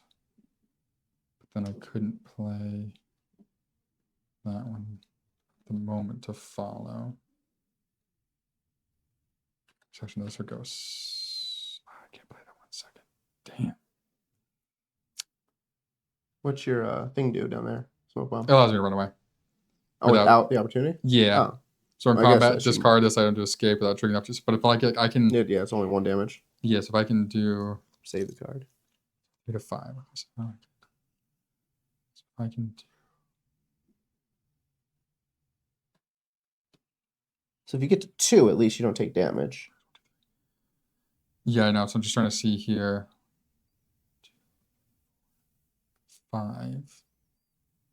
So that would put me at 5. Then I would lose 4, which would drop me down to. Or I'll lose 3. Which put me at 2. Then I'd be going from there. Where if I do first attack, it gives me 1, 2, which says +1 damage, but he's not damaging me. So he would give me 1 damage and I would lose 2. So I'd end up losing those anyway. Oh, so you're gonna take damage. If you play any cards, you take damage. Yeah, so I'm trying to see here. You might be better off just running away. Prevent 2. So I could also just play this. Preventing 2. So you still take damage though. I know. It would give me 1 damage though, and I'd draw a card at the beginning of the next turn to prevent 2 damage. So let me just start by doing. Also, I'll give it a shot. Let me see. Okay, so I'm gonna start with this. He's pulling a stave. I'm at 8 right now. So do that. Throw this guy on there. So not playing anything else. So I'm gonna take 1 damage because 0 to 1 would be 3. Prevent 2. Boom. Okay. So then I draw up. Then on my next turn, this comes off. I get to draw another card. Okay. Wow.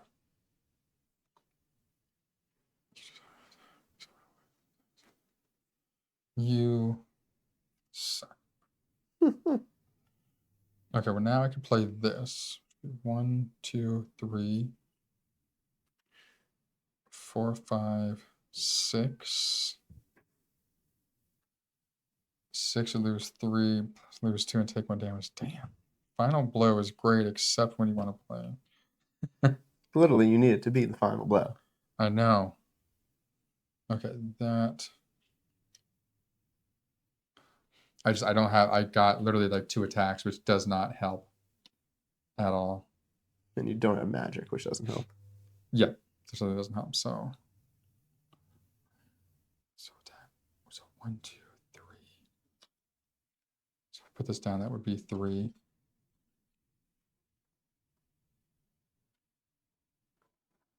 4, 5, 6.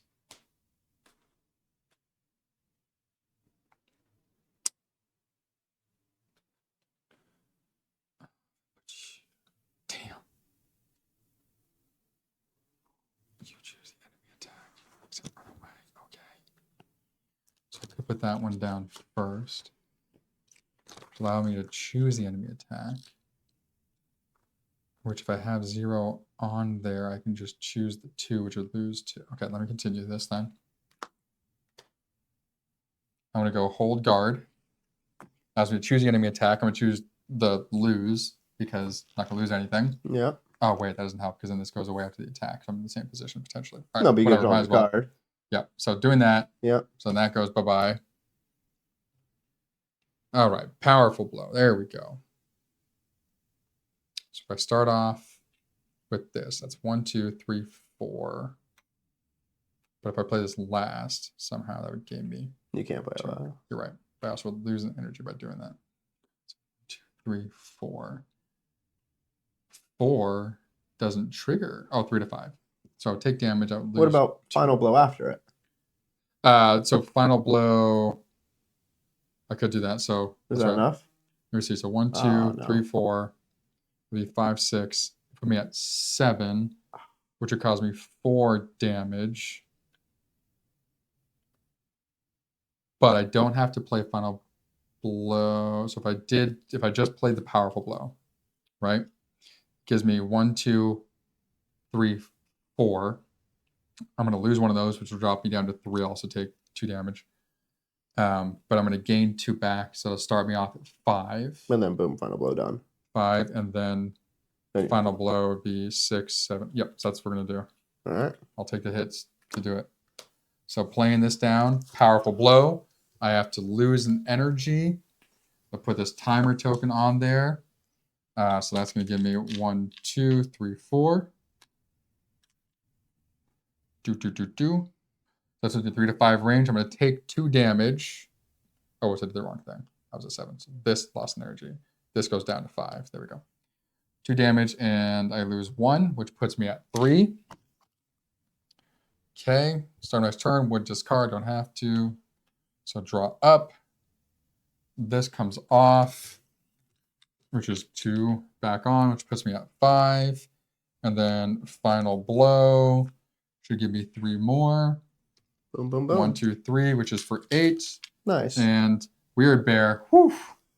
Oh, and you gain 2 food, so you can use the food to get that health back. Exactly. That's what I was looking at. I was like, okay, if I can just finagle my way out of this. So you've beaten your enemy. The enormous skull burns like a funeral pyre. That's the only reason I wanted to try. I was like, Forest birds flee their nests, weaved between the massive antlers. Flames spread quickly, engulfing the grove. As you watch the conflagration, standing over the body of a defeated beast. For better or worse, no one will be able to join the great hunt now. Gain 2 experience, Yes. gain part 2. Amazing. Have the 6 experience now. We have part 2 of Morning Song. Yep. Cool. I'm going to put it at the bottom. Yep. That was awesome. Okay, so now here's the question. I have 4. So I think I remember with the Bowmaiden, which is what I'm trying to find here. Every move costs 2 stamina. So exploring, so I could move 1 closer. Here in a Kuanok. But that would be exhausted, which would be at 5. So then to move would be... You're still on Hunter's Grove. Then I could explore. Okay. I'm thinking this through here. Because if I explore again, puts me at 3. Moving with her costs 2, so I can move 1 space twice, which would bring me down here. But then I'll eat, which will push that up. So I'll be able to have 5 next turn. If I'm there, I'd spend 2 to move. 2 to move. 1 to... Okay, I think I can do it. Okay. That was a 5. That's a 4. That was it for that, right? So part 2 of Morning Song. Yeah. 2 experience. Yep. Okay. Let's explore again. Okay. Would you like to sleep in the shrine or dig through the offerings?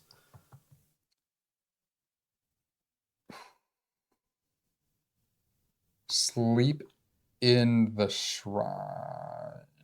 Okay. You lay your head on a straw mattress and discover the inside of the skull is marked with crude red paintings depicting scenes of the hunt. Automatically triggers dream and your turn ends. If you have part 2 of Morning Song, read this. Okay. You drift off under the orchid-painted constellation into a restless sleep where you chase a young doe in the hills just outside of Kunak. You wake early in the morning in a cold sweat with several fresh cuts. The taste of blood fills your mouth. Beside you, raw pieces of meat lay carefully wrapped in leaves. Is it the same dream thing? Oh, wait, no. If you have part 2, your sleep is dreamless tonight. Yeah. I know I read that.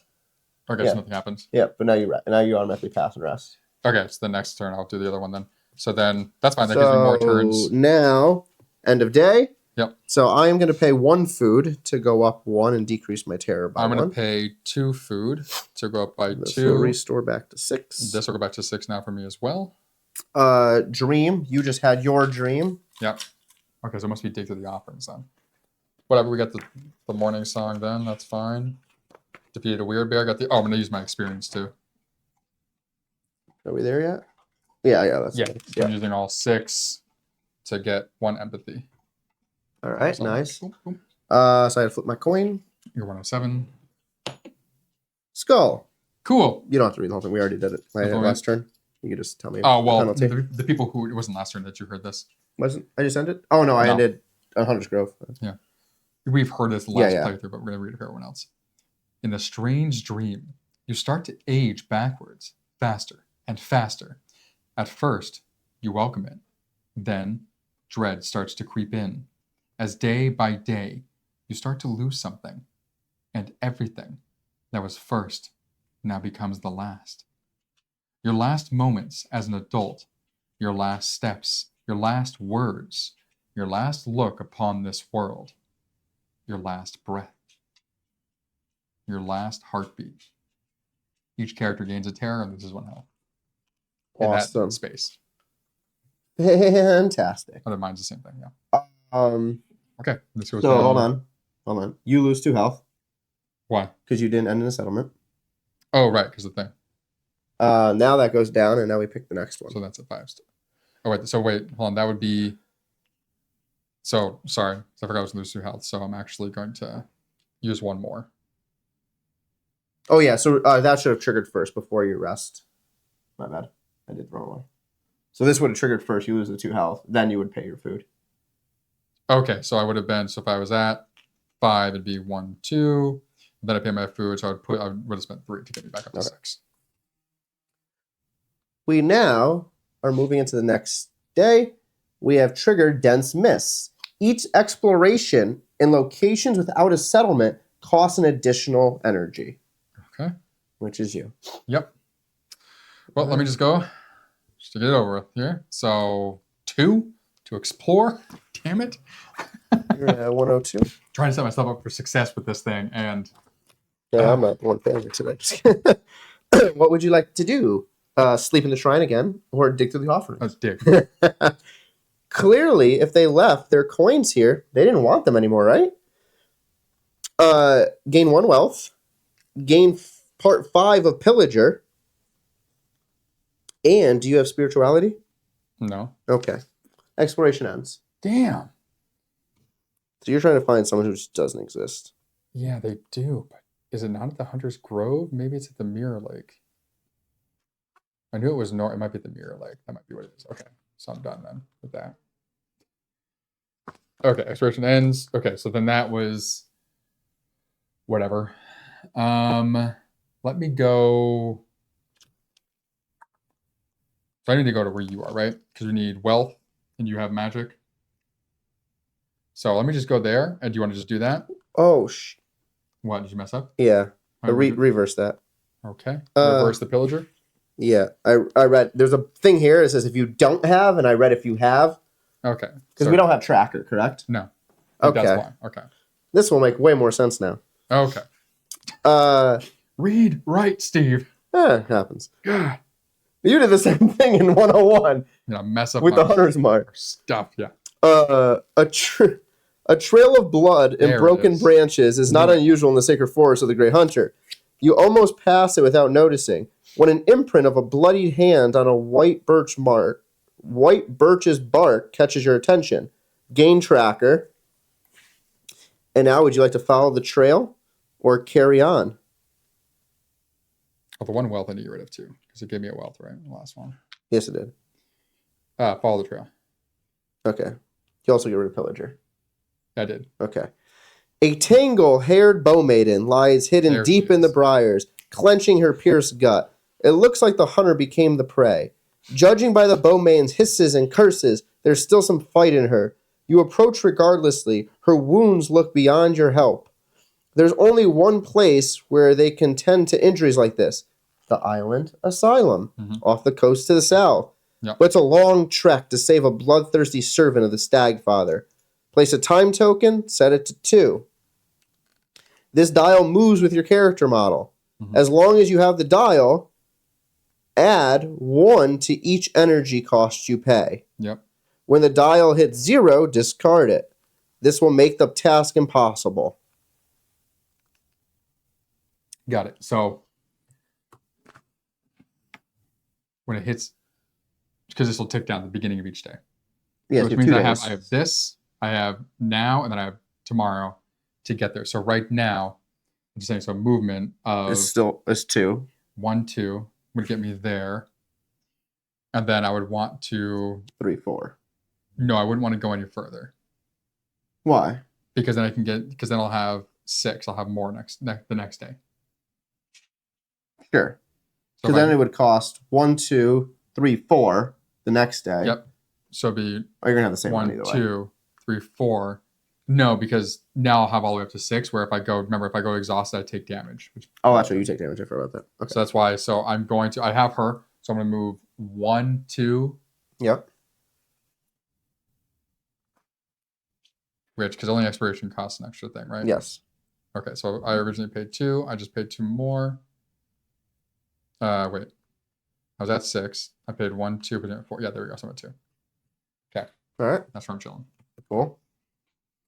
So for my turn, I am going to move over to the Hunter's Grove. Nice. That's only 1. I'm going to pay 2 to gather food. Boom, boom. So I get 2 food out of this. And I draw a green encounter. All right. A frenzied boar. He has Rush. Rush is the first character receives 2 damage. Awesome. Great start. Love that.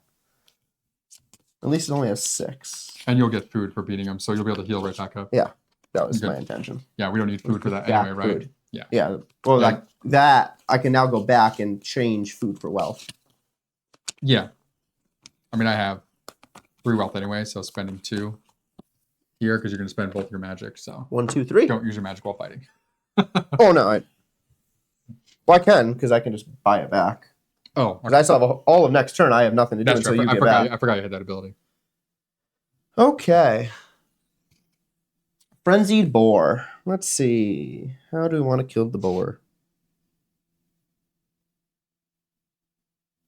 Let's see a sec.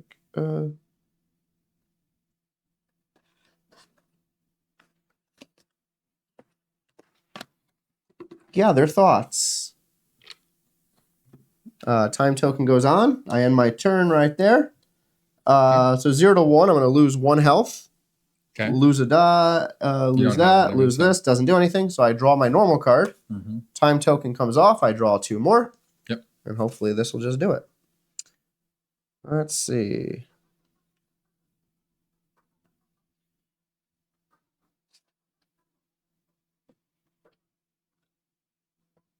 Okay, that's good.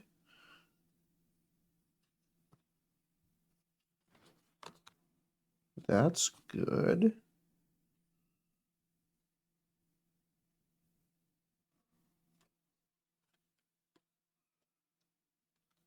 Okay. So we're going to start with careful attack. That's going to give me 2. Nice. Oh, that you're grabbing him. I only have purple over here. So that gives 2. This doesn't do anything right now. I will then play charge against it. So I have 1 courage. That gives 2 more. 4.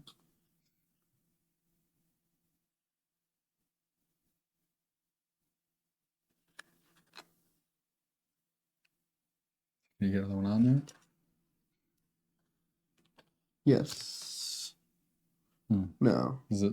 No, you just want to kill him though if you can. Yeah. So this would just cost me 2. 2 damage instead And of 3 2 damage. damage. Yeah, but if you keep it at 2, it'll be 3 damage. All right. So I'm just gonna do this then. So that connects. So if they deal damage, lose that amount instead. Yikes! That's gonna put you down to 3 though. Yeah, no, but it saves my health. Yeah, but you have a bunch of food. How much? So if you took 2 damage, that puts you at 1. Like if you took the 2 damage, could you kill it on your next turn? If you were at 2. I would still need 4.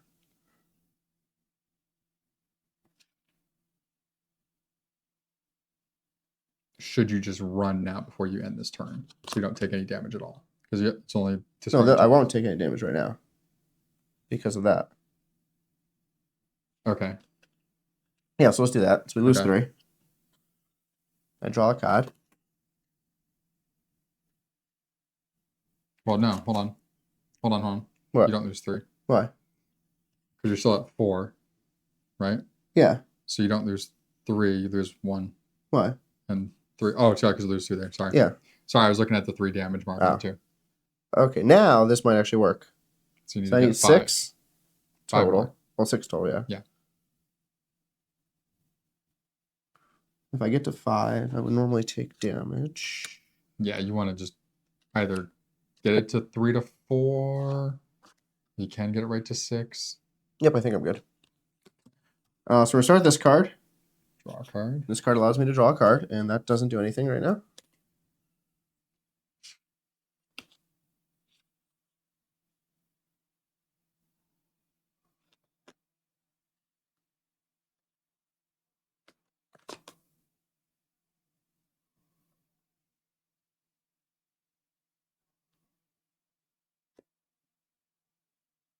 That's fine.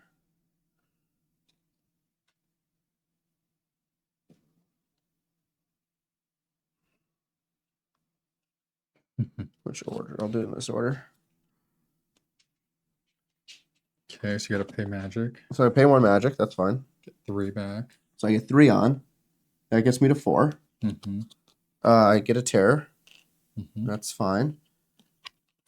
So then I will play Reposition, which aligns everything. 2 more. Yes. I will play this, which causes me to pay 1 magic. I draw a card. And just hopefully that's something that can. Well, instead of enemy attack, lose 1 of these. So I don't lose 1. Mm-hmm. Cannot play it. Okay, so you lose 1. So I lose 1. And that card gets trashed. That's fine. Now I draw a card to start the turn. Mm-hmm. You need 3. Yes, I do.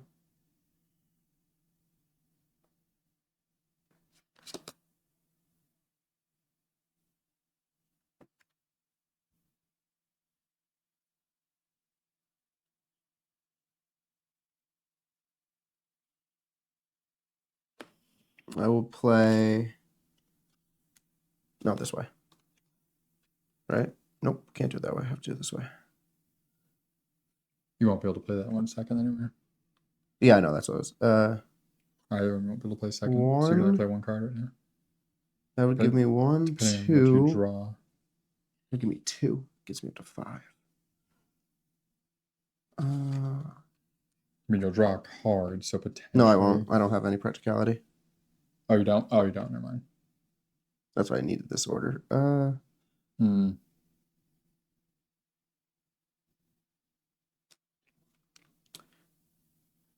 Oh, wait, this is fine. So I'm going to pay 2 energy to do my thing, gain a magic. Boom. Pay the magic. 2, 3, 4. Okay. Done.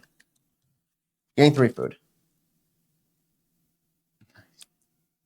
4, get 7 food. There we go. That makes sense.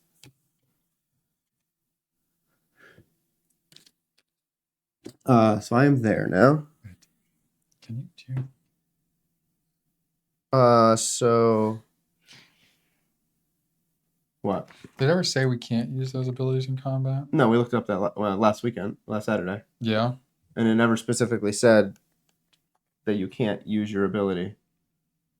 As long as you have the energy to pay for it, you should be able to use it. I guess so. Because it'd be the same as like using a card. Yeah. Okay. So in that case, just meditate in the middle of battle. Yeah. Okay. So I end my turn now. You've already ended yours. Yep. So now I am gonna pay 5 food. 1, 2, 3, 4, 5. This goes all the way down. This resets to 6. I'm paying no food. This will go up to 6. And now we do dreams and stuff. Yep. So I'm in Konak. No, I'm. Oh yeah. Hold on. Cool. Nothing happens. It's the whole like spiel that says here's where everything is. You sure nothing happens in Konak? Yeah, it's the whole spiel. Just make sure. Yeah, it's the whole spiel that says here's the 3 locations. Yeah. Skull. Nightmare in the... I think it's the same for the Hunter's Grove. It's the same thing, regardless. Oh, it is, yeah. Yeah. Nice. So nothing happens. Because we already have the Hunter's Mark. Yep. Then this will tick so down. that'll tick down. What's our number there? 3. Oh, wait, we're good. Yep. No consents there. Do you love that, Steve? Do I love what? I don't know. And then this will go down by 1 to 1. Oh, so for it's your my last thing. time to attempt to get the Bowmaiden down there. So I guess I'll go first, and then you can go and do your movement. Or actually, you're just... Yeah, I'll just go. Yeah, because I have the book. So, actually, you flip the event. Valid. Random event. Hey, good weather. First travel costs 1 less. So your first travel only costs 1. So it's only cost me 1, which is amazing. You needed that. Boom. Then 1, 2 to get to here. And then exploring costs an additional thing as well. It says everything costs an additional 1, right? For her, I believe. Oh, for her, yeah. So that puts me into the exhausted, which Right, gives me a damage. It just says movement. Nope. Add 1 to each energy cost you pay. Anything that costs energy. Yep. So we go. So I'm 1 into the exhausted, which caused me damage. So let's go. Island Asylum. The waves splash against the hull of the boat. A silent hooded man slowly ferries you to a secluded island. Its dark willow grove overlooked on 3 sides by an ancient necropolis carved into the side of a mountain. You know the sick are kept in deep, dark holds, yet you still feel uneasy stepping down onto the shore. Grim monks, the keepers of this place, inspect your body despite your objections. Only then do they agree to listen to you. Do we have the tracker status and a dial represent the Bowmaiden? Yes, we do. Dun, dun, dun. 1, 4, 7.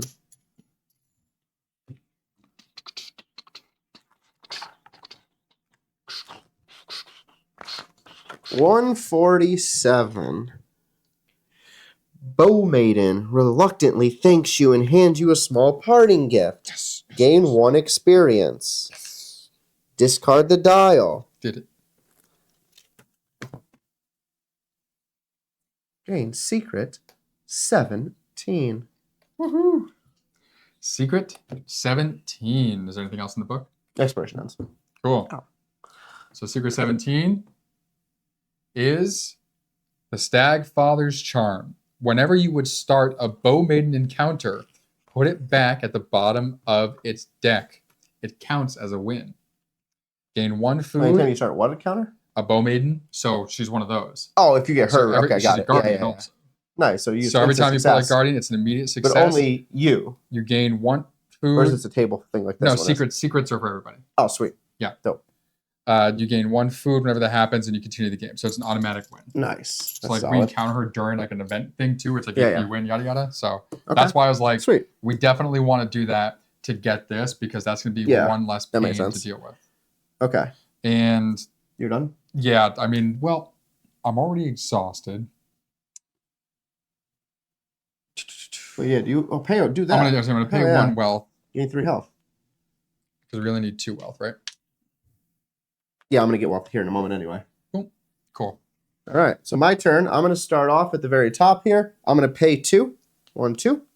That's gonna allow me to gain 2 food and gain a green encounter card here, which is not her, of course. That'd be too easy.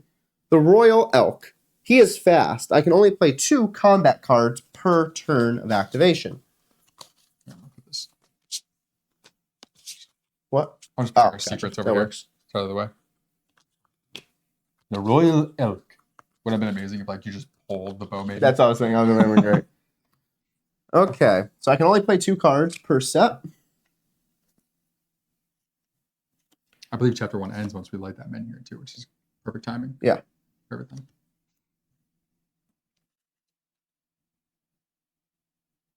He has 6. Oh, he's fast. Hold on. Yeah, I just read it. Oh, I can only play 2. Got it. Sorry, missed it. Missed it.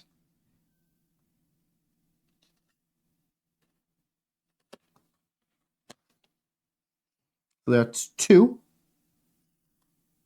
And then I gotta flip a dial. Grail, that's 4.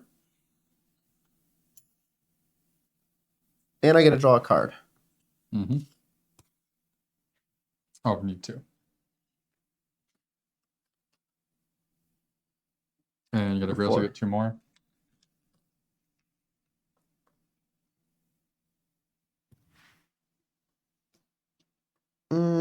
I can't play anything else. So 4, I take 2 damage, lose 1 health, or lose 1 of those. Now I pick this, and how much more do I need? 3? 3. Yep. Boom, boom, boom.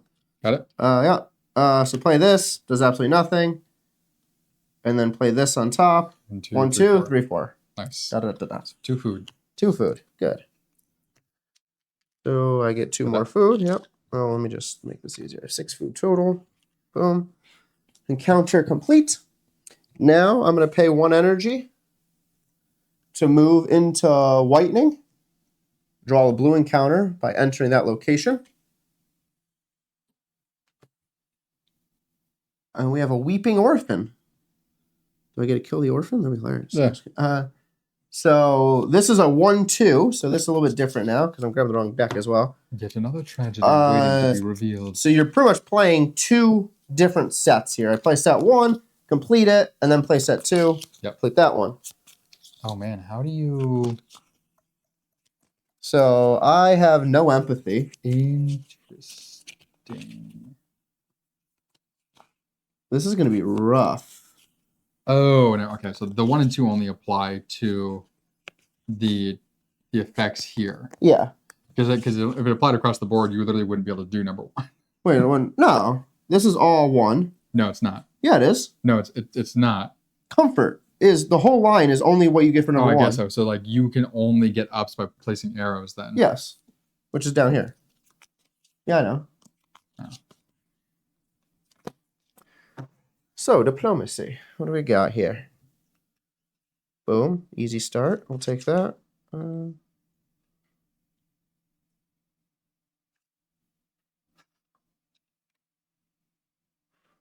Where there should still be lightning bolt things on these cards, right? Some of them, yeah. Okay, good. I just don't have any. That's fine.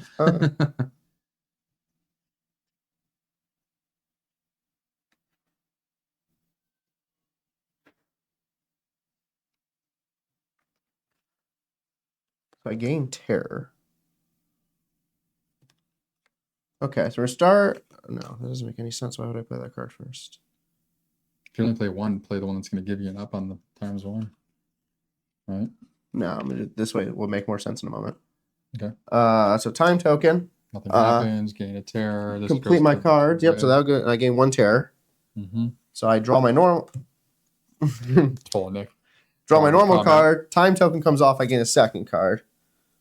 Now this will make sense.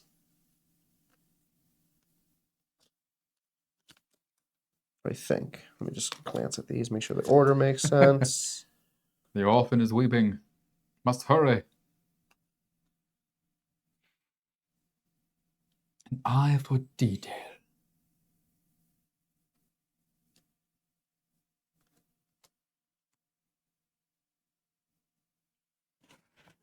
Perfect. Okay. This won't give you anything. Give me that's fine. I think. So put 2 charges on there. Pay 1 charge to ignore. Yeah. So it puts 2 charges on here.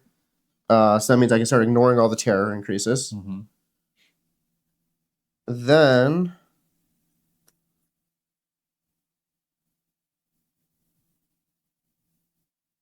so here we go. You don't have any empathy. No, it's so difficult. This is fine. I'm just saying it's difficult. Place 2 more charges on it. That goes up by 1. What? Oh yeah, so that goes up by 1. Yep. I do have spirituality, so I get to draw a card. Mm-hmm.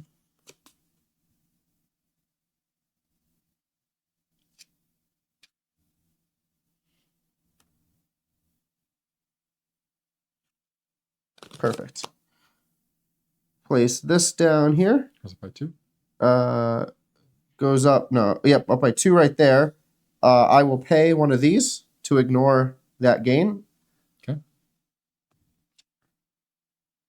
And then I will play this. Ignore all downs. Nice. Discard for response. So I'll finish my turn there. Perfect. I will pay 1 of these. Ignores the down. That ignores the down. This gets discarded. Okay. Nice.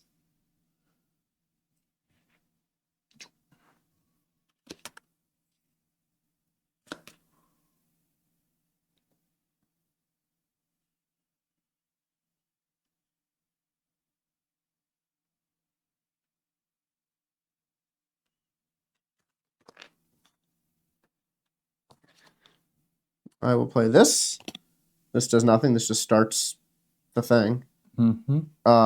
If Affinity is not green, but it is green. But then I will be able to play this off of it. I do have 2 spirituality. Which goes up by 1. It goes up by 1. Toss a dial. Grail up by 1. Boom. Done. There's the top one. So now you do it again. Yeah. So to make this. But now you'll be able to advance it further. Way easier. So this has been discarded. Mm-hmm. So now I could continue normally, but I can't because I don't have any cards in my hand. So that one will get shredded. So this will get discarded. I will pay 1 of these to avoid the loss of energy. Draw a card.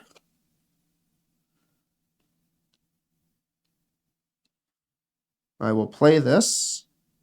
So 1. No, what? Oh yeah, that matches now. Sweet. Yep. So I'll pay 1. I get 2 more charges on this card now. Mm-hmm. So prevent that from being shredded, which would be nice. Yep. So I'll pay 1 here, and I will pay 1 there. So it doesn't do anything. Draw a card. 1, 2, 3, 4. Oh no. Yeah, because you have 2 spirituality. 1, 2, 3, 4. So all the way to top. Boom. Nice. Good pull. All right. So you lose 1 terror if you have any to lose. I'll lose 1 terror. Nice. Gain a rep and gain an experience. Gain rep. Gain it. How many? Just 1 and 1? Just 1. Yep. Nice. Awesome. So that was the blue encounter for entering that space, but not done. Mm-hmm. So you're just planning on coming up here to light this Menhir, right? On the next turn, yeah. Yeah. Okay. So I'm gonna take a chance here. This makes sense. Yeah, this makes more sense to me. I'm gonna pay 3, which is all 3 of my remaining food, to do that. So I'll pay doing this 3 times. Pay a food to gain wealth. So I need 1 red. So I just shifted 3 food into 3 wealth. Nice. That now completes my turn. Okay. So end of day effects. There are none. Oh, actually, I have a dream in the Island Asylum. Oh no, that was free. That's why. Yeah, that was okay. free. Here, so that's how it helped me with the Bowmaiden. Yeah. I'm just making sure I didn't pay. Did I pay for that? So I started at 6. Sure. I did 2. 1, 2. Oh, I did pay. So no, I shouldn't have paid. So I'm down to 1. Mhm. There's a big difference. Okay. So hold on. I'm gonna pay 1 food to go up by 1. I pay no food. Reset this to 5. Mine goes up And to now, 4. yes. 10. Does mine have a thing? It does. My damn dial. Great. So you'll be Nightmare over in It's the same thing. We keep reading. The backwards, yeah. Yep, lose again. So lose a health, gain a terror. Cool. And then what is mine? Now we get the new one. Island of Asylum. There are no real dreams in this place. The sleep is as cold and silent as the rocks of the island. Considering how much pain and death they've seen, perhaps this is a blessing. So literally, nothing happens there. Awesome. Right. So that ticks down. We now read this next event. 2. Signs and omens. You recognize many constellations in the night sky. The twin warriors, the seal and her cub, the wench, and also the cup, which is said to have appeared in the heavens when Arthur claimed the Grail. Now it seems that one of the stars on the edge has turned red, as if the cup was leaking blood. What foul omen is this? Your time is running out. The next travel of every character costs 1 less. Cool. Place 1 random event on top of the deck. Perfect. I was hoping for that. So I'm just going to go up there now. Yes. So before you do that, real quick, just to make sure. So we each need to have 3 to pay. 3 what? Energy. It says 3? Yeah, pay 3 energy. 1 health. I didn't know that was 1 3. wealth, so 1 magic. That won't be happening this turn then. That's fine. That's why we have an extra turn to work with. Yeah. I thought it was 1, 1, 1. Oh, no. So 3, 1, 1 wealth, 1 magic, which is perfectly fine. So you'll need to get the magics. Wealth will have. I get health will have. Yeah, so I'm going to do my turn first. 1, 2. I'm going to gain a magic. Cool. That part of my turn. I'm also going to... Don't put yourself into exhaustion. That way you have more. No, I was going to explore once while I'm here, but I'll do that once you... So I'll let you go first. Okay. So first one is free to move. When I go in there, I need to draw a gray encounter. Yes, you do.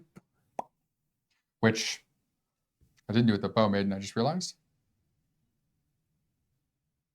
Broke the game. So this will be for the Bowmaiden.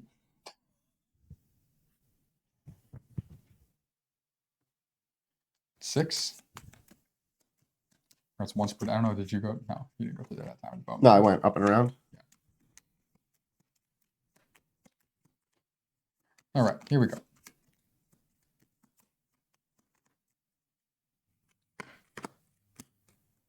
Bowmaiden was last turn anyway, so I'll do this for the Bowmaiden right now, and then I'll do it again. All right, so we need 6 for this bad boy. Rush, which means I take 2 damage right away. Nice. Boom. Okay. Go. Need to get you to 6, bad boy. And I'm going to go from 2 right to 6 if I can. Anything that's a follow-up. So ignore pain's a follow-up. Gain. Oh, amazing. Boom, boom. I think, hold on. I think that's going to help. So that's 1, 2. Draw a card. Down.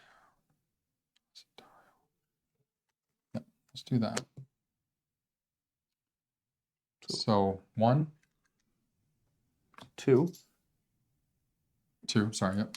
Is that? Nice. Skull. It's fine. It's going to be plus 2 damage on that. So 1, 2. Is that 2?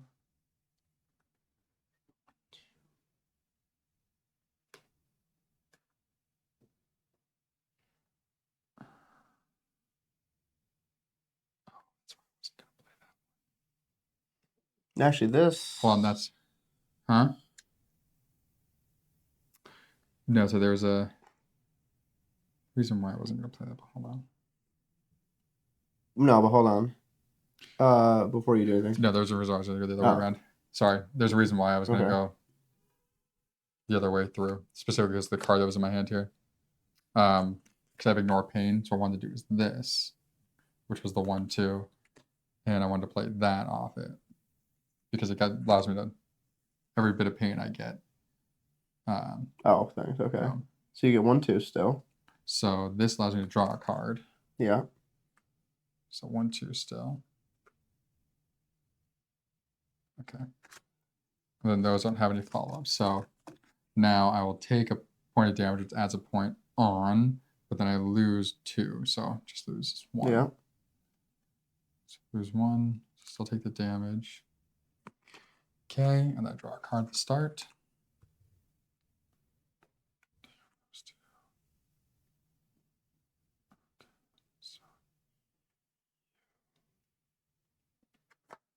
So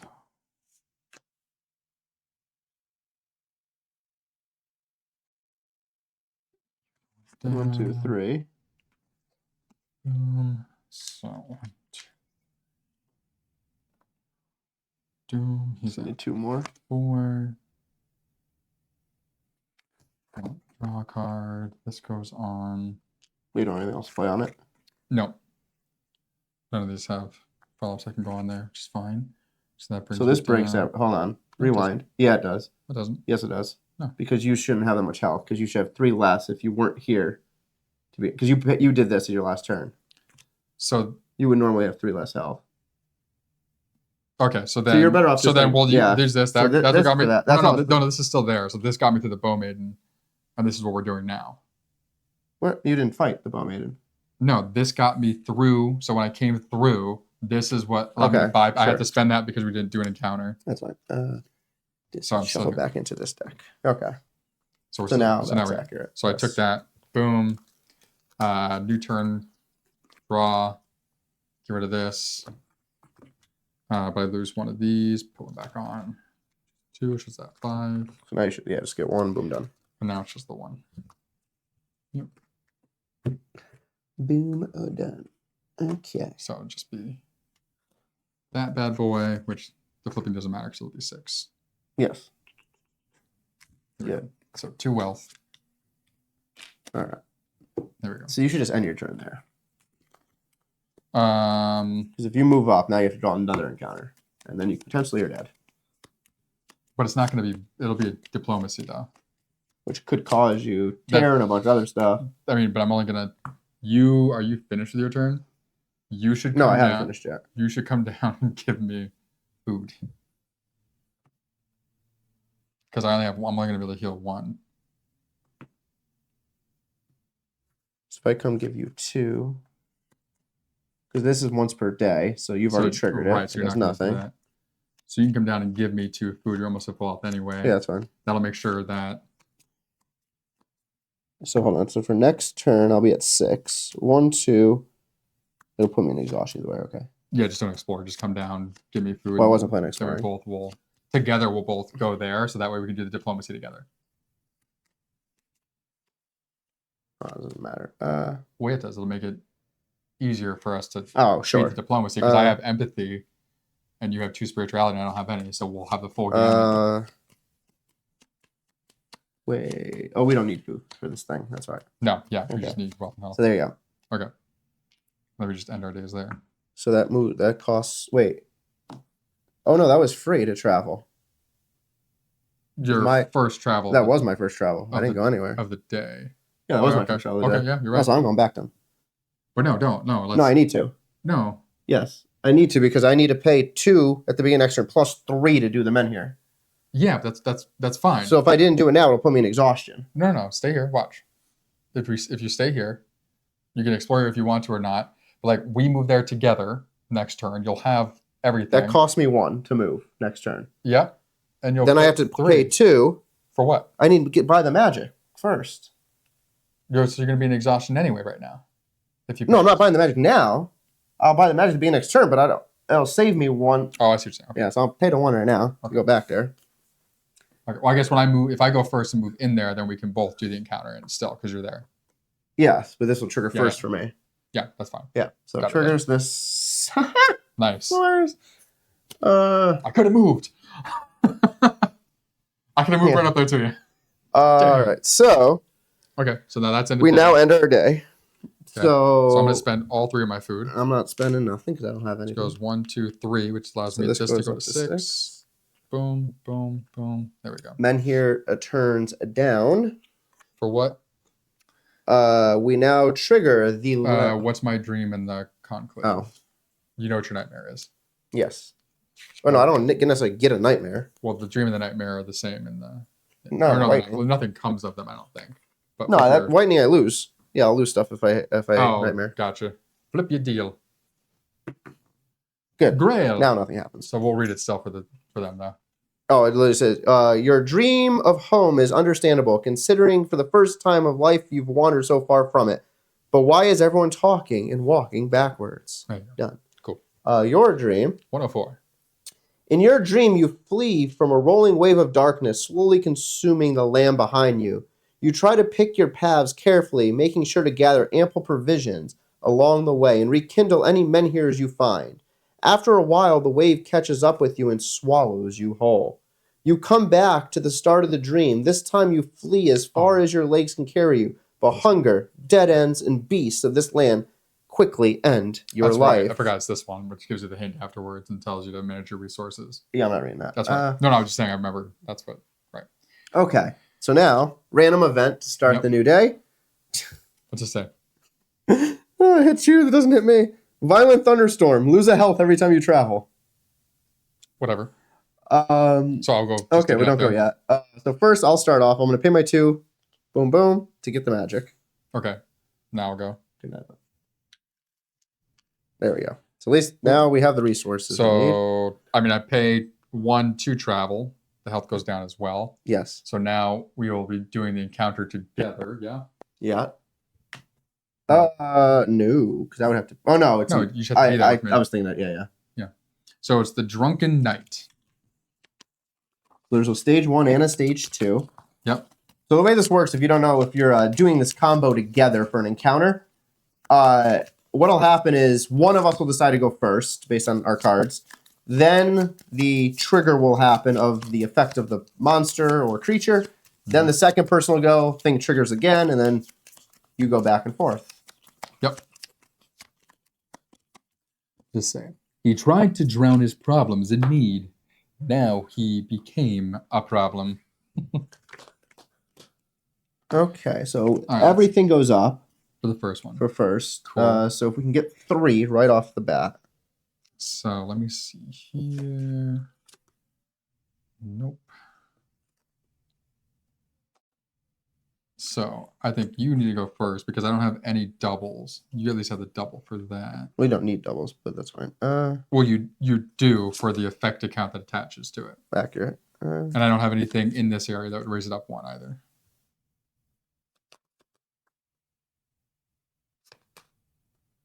Actually, hold on. I can do it. We're good. Well, no, I think I have some. Okay, I should go. I was going to say, because I have this, we can put charges on, which prevent any kind of downs. 1 down. Put 2 charges, so I could prevent. Oh, yes, do that. Do that. So I can put that on first. Get your 2 charges. And then that's my turn. Unless I can put anything else on there that'll help. I can take care of it now, the whole thing. You can? Yeah. Okay, so then he'll end up going, so I'll take a damage. Which is fine. Yep, so I just need 3. And then we'll spend one of these. Yeah, so you just can't take any more than 1 more damage. Well, so you're finishing it right now anyway. So. Yeah, at least part 1. Right. Well, the next one you'll take damage anyway, so. Cool, yeah. Well, failure in a hole we would. That would suck. Right. So we'll start with this. Boom. If the affinity is not green, go up 1, 2, 3. 3, cool. And then back to middle. And I get to draw a card off of that. Yep. Yep. Now we have to talk him down. We reined him in, now we have to talk him down.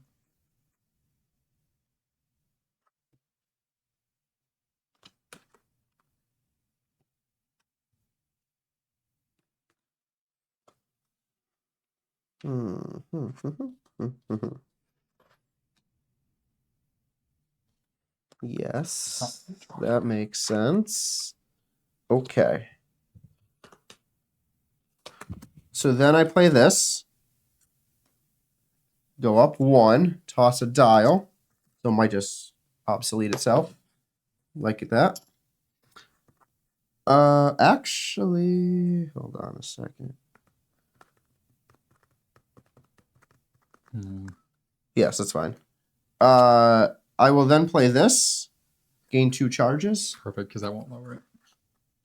Pay 1 charge to go down 1 and draw 2 cards. Can you pay that off? Why are you... No.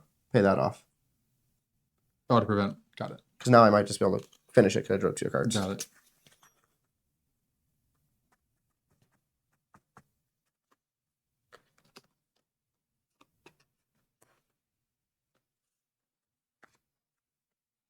I have a definite 2. If I can get it up 1, but it's going to go down 1. Which is... I have a definite 2...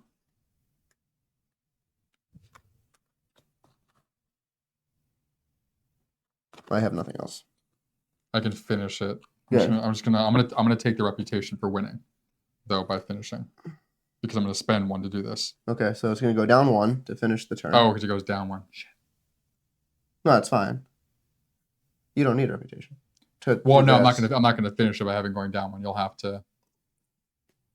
Is there any way you can raise it up? No, I can't raise up any. No. Now without spending magic, we can't afford to spend magic. Okay. So it goes down 1.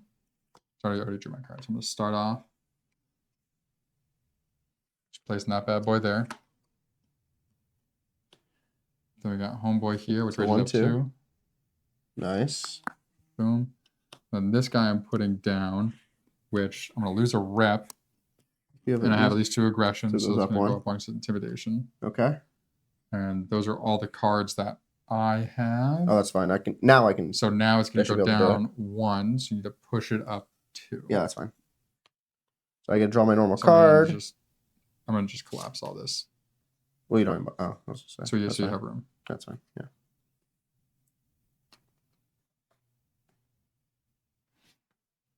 Okay. 1, 2. That sounds like it didn't matter. You class. 1 there, 1 there. Perfect. Boop boop. Oh nope, just kidding. Go back. Why? Who's here? That does not trigger. That's not one of the symbols. Oh, you're correct. So that would be 1. Empathy. So caution's the only one that will help you. That's 1. So hold on a sec here.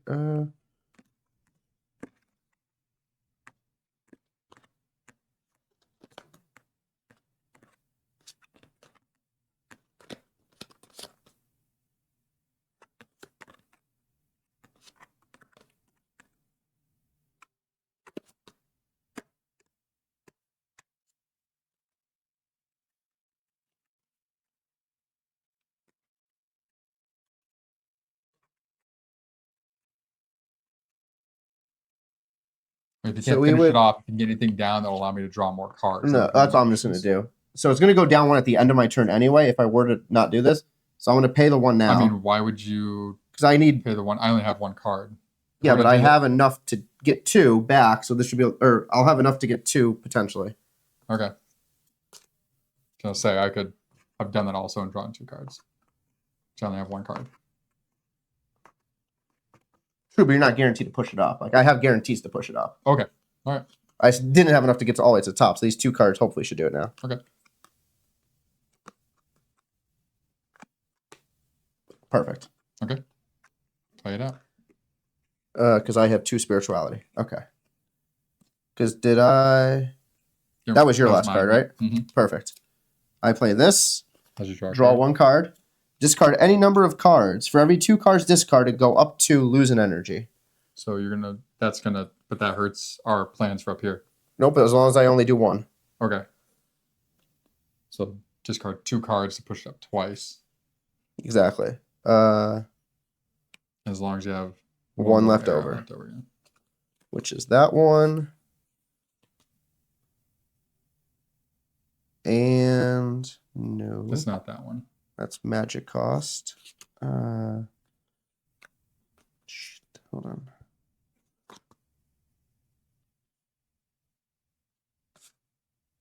Oh, that'll work. If you can get it up, I guess if you get to the top, we win anyway. Yeah, but this should help you now if I do it this way. Where did that go?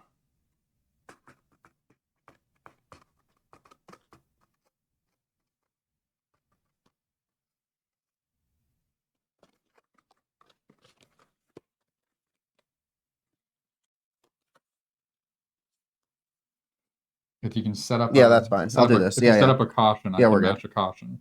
No, we're good. Okay. So discard that and discard that. Okay. So I lose 1 energy. That goes up by 2. Mm-hmm. And then I play that. Ignore all downs. Discard after response. So I finish my turn. I'm not. That's why I said you need to set up a caution. I don't. Wait, did you already draw a card? Yes. Just That's start why, your turn? that's why I told you not to do that and let me draw it because I already drew my cards. I don't have any cards. You just Wait, set so I just need to put a caution down. That's yeah, fine. you Hold set on. up a caution that doesn't go. So that's still up 2. No, okay, that's fine. You want a Yeah. caution? What is No, that? because How then much- it's how- gonna- what does that say? Yeah, but if you're not okay, so Oh, if you're it's not green. in the Hold green, on. it's in the green. Can I double stack? Hold on.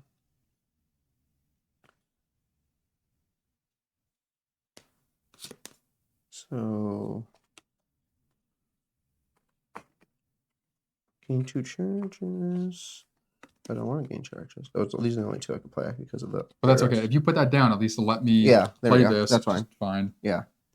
Boom. So it's not going to go up at all. But I'll be able to at least put this down to start. Oh, wait, hold on a second before you do that. So it goes down 1. Wait, so right now it's there. Yes, it's going to go down 1. I'm going to push No. it back up to here with this card, but it allows you to draw a card in your turn. Oh, true. Cool. Additionally. Yeah. So we're good. So it goes down 1 after yours. Yeah. I'm going to put So it goes this back down. up 1. So it goes back up, Then But then time it token goes- goes on. back down. Yeah, but okay. Drawing So mine. And even then now you doesn't draw a matter. card I'm not and going to the bother times drawing a 2. card, but because Yeah. boom, times 2 done. Boom. Yep. All right. So Wyrd. Hold on. Oh, I'll split them here. 1 food, 1 rep. So So I'm I'll gonna take the rep, rep. you take the food. Or No, I'm taking the rep, you take That's the what I meant. Okay. I'll go back to the bottom. Yes. Let me just split those. Yep. Do you want to just? I'll just pay my 3 right now. Yep. And then my 3, 1, 2, 3, and then 2 wealth, and you have the 2 magic. Yeah. So we needed to pay 3. We each pay a health. Yep. I paid 2 magic. Oof. You paid 2 wealth. Ouch! I'm hurting on health. Which Mm-hmm. can I see the rulebook for a second just to make sure we did this right? It's not. All of it's per character.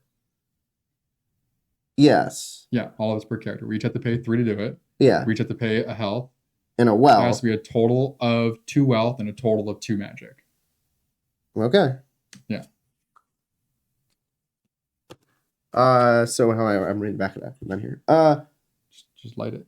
Put a Menhir on No, I must- just put a not- Menhir on this model. Set the dial to 9 minus players, so 7. C'est bon. And then this is at 107. Is there any little blurb for the Menhir? Menhir. Da da da. Okay, nope, that's it. So that triggers that. So And then now, 117 and 114. yep. So let's roll those out. So to finish off, this 114 goes down, 117 goes down. What will end up happening? We will finish this turn, by the way. Yes. Just to end the turn, which means this one will run out. Because it's at 1 right now. Mhm. So things will happen down here. But first, we have to read this little card. They also don't see what you're talking about. That's accurate. Good call. There we go. So we let this Menhir here. Yeah, so There we go. So we have both of these new locations on the board. This Menhir is at a 1. This is at a 7. Yep. No, it's lost in So the- right now we're reading this though. You've completed your first chapter of the Fall of Avalon campaign. I need food. Gain now. 2 experience and a magic per character. Okay, 2 experience and a magic. Gain 1 free combat deck advancement. So what that means is both of us have this whole advancement deck. For the combat side, we literally will take 3 cards. We'll shuffle these decks up, take 3 cards, get to choose one of those 3. Yep. Nice. Almost destroyed everything in that tray. I need, like, I'm going after food next. Which is right there. Like, I need food. I'm down to 2 health. Because when I got exhausted, then I take damage. So, 1, 2, 3 on my side. So I'll just zoom into mine real quick. So I got Heroic Strike, Blood Magic, and Heroic Aura. So this one allows me to, I would lose energy, but gain a dice for each completed courage. Lose a health, but gain 3 charges. And you can use these charges as magic during an encounter. Or all party members ignore panic. I'm obviously going to take Blood Magic because that makes perfect sense for my style. Because I have a lot of magic type effects. Cool. All right. And then over to your side. So I got Retribution, which allows me to, when played, gain a red cube for each missing point of health. Intimidation, gain a red cube for each point of aggression when fighting a grain counter, which means it'll be 2 always. And then Gather Strength, lose. So as a time token, so lose 2 red cubes, or lose a red cube and draw 2 cards. So I'm definitely going to go with Retribution, which is gaining red cubes for each missing point of health. That could be completely clutch, especially going into what's about to happen, where I have to fight for food next. Yeah. And I'm missing 7. That means this would automatically cause 7 once putting it down. So that is a great one to hold on to until... I need to push it up. So for sure taking that. Nice. So the final thing this card will say is you take your Chapter 1 deck, you remove it from play. Chapter 2 deck would come on. You would start from there. So I'm going to remove Chapter 1 off to the side here. We're not going to put Chapter 2 down yet. We will do that on our next stream, which should be next Saturday. Right. But we'll finish out this turn because some other stuff is going to happen here too. So, for end of turn, we are now going to trigger end of day effects. There are none right now. Rest. Are you going to... Actually, I have 2. You can't rest. Well, everyone always rests, so this will go up to 2. Oh, no, I mean food rest part. Not restore. That's restore. I'm going to pay 1 to get that, but then I go up 1, 2, 3, 4. My terror will go back down to 0. We would read anything on the spaces we're on. So 107, Nick gets a nice good old dream, which does nothing. I have to flip a dial, which thankfully did nothing. Whew. So yeah, we have 2 memories for me. Okay, we'll get to those in 1 sec. So now to start the new turn, Menhirs would tick down. This one comes off the board, which goes to 0, which means all of these locations now come off the board. Yep. They're no longer in range of the light. If we do go back to light that Menhir again, which we probably will at some point, then they will come back onto the board.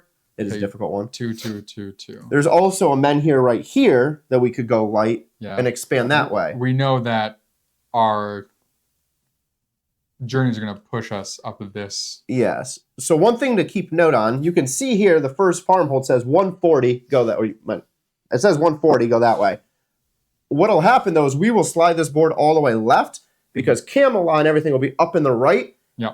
And you can only go 5 spaces. So we'll probably shift it all down to where the original thing was that we were playing.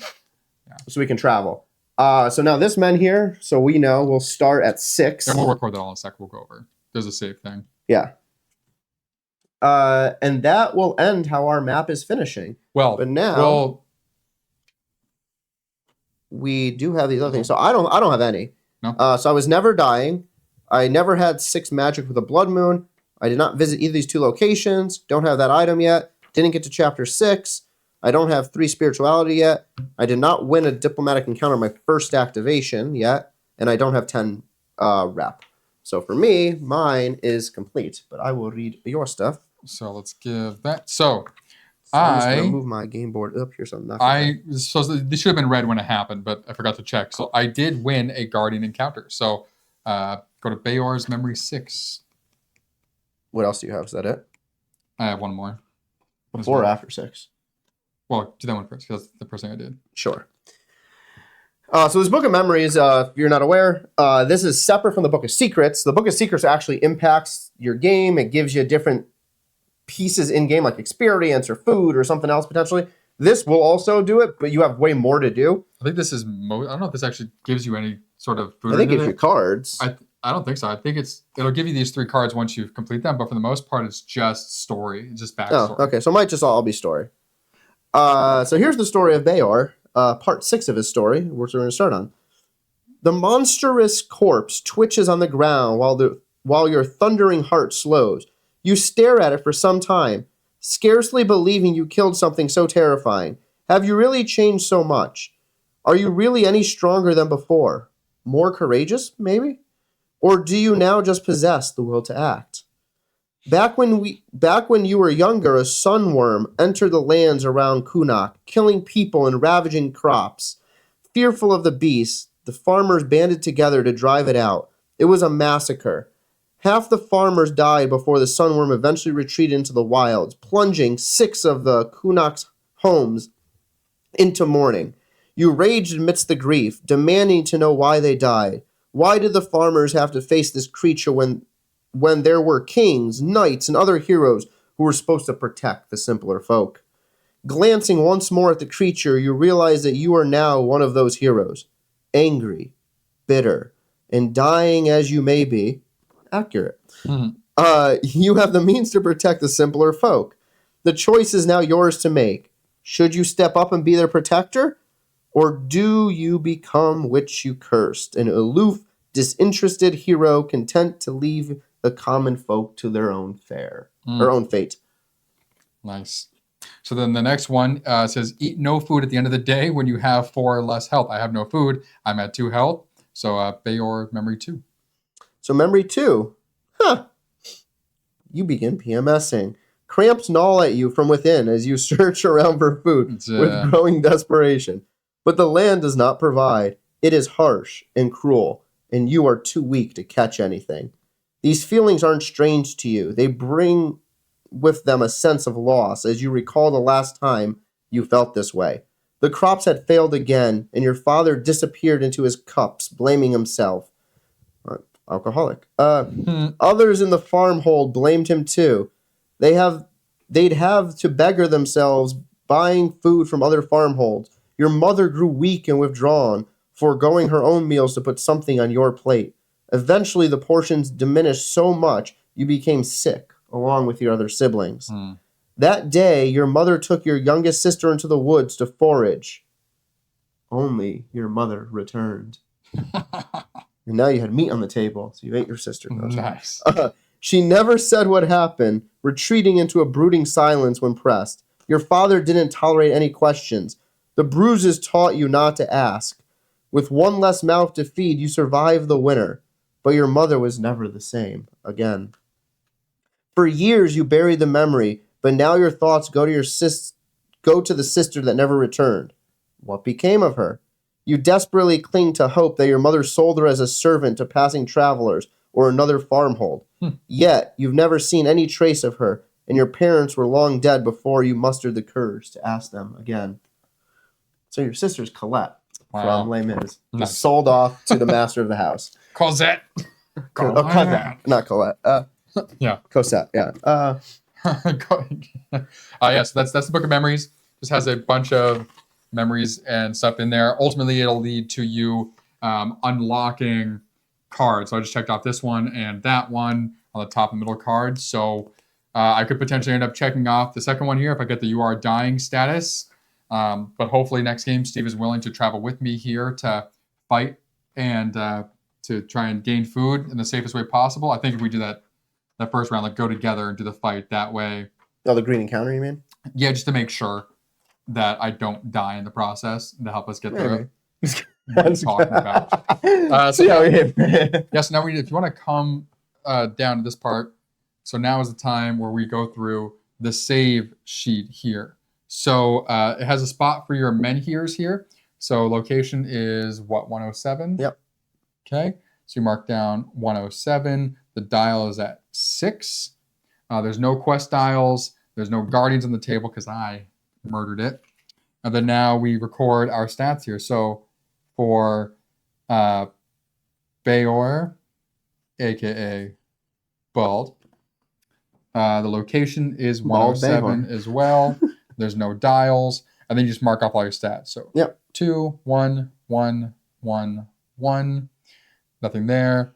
For energy, I am at 2. Health, 2. And nothing for terror.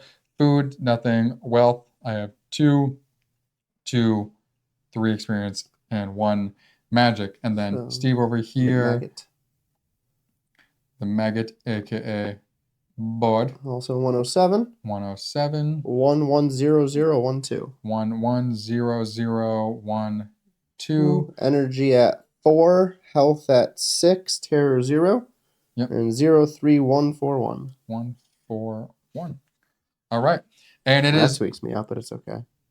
With no zeros. You just leave blanks. Why not? Remember the zeros? Put the zeros in there. Yeah, I like zeros in mine. Oh, he also makes weird, like O zeros. Little cut throughs. All right. And then there's a bunch of cards as well when putting this away that say like saved stuff, so saved events, saved locations. All right, here we go. Yeah, so you can separate where you're at from what's going on. So you have open and play, which says in the back. So those are your saved encounters. Yep. So you'll keep what encounters you have out, your saved events, and your revealed locations. Yep. So revealed locations, it'll only be what's revealed on the map. So anything that was just taken off here and put back, those are no longer revealed. So these will go with that, our encounters, and then our events. The good thing about the events is they stack really nicely, and they all have a chapter heading card. Yep. So you don't really need the saved events thing. You just need to know what chapter you're on, as long as you're in between, not in the middle of something. I was going to say, the saved events is like if you're literally in the middle of that chapter. What's that? So you jumped the gun before I finished. Oh, well, you said you don't need it. That's what I was other than, yeah. Anyway. Yes. Thanks for joining us as we went through chapter 1. It is all the way through chapter 1, right? We're moving on to chapter 2 now? Yeah. Okay. Because sometimes it's like 1A, 1B, so on and so forth. Oh, no, it's a straight up one, yeah. So chapter 1 of Tainted Grail, Fall of Avalon. We did survive so far. I am on the verge of becoming You Are Dying. Steve is doing okay. That's better than okay. So we did not get through chapter 2 last time. We made it into it. We found Camelot and then didn't get any further. We ended up dying. So hopefully this time we'll be able to get there. It gets kind of open at that point. Like after you do that, like this kind of was like the start kind of tells you pretty much where to go. After that, it's super vague. It's like figure out how to get this person to help you. And you have to really listen to what they're saying to try and find out what that might be that'll get you the status that you need. But tune in next Saturday. Like you'll be around next Saturday, yes? Yep. Yep. So tune in next Saturday on Twitch, or this coming Saturday if you are watching this on YouTube. The date will be 20th. The 20th. Okay. You know what today was, 13th. So April 20th, we'll be jumping back into Tainted Grail, into chapter 2 to see how well we do. I believe that Wyrd Bear comes back. Yep. I just killed, so that's awesome. But this was Bald and Board Games playing Tainted Grail by Awaken Realms. I'm Bald. I'm Veronica Corningstone. Nice. AKA Board. Yeah. I'm Ron Burgundy. And we will stay classy, San Diego. I was going to use the other line. Have a good day.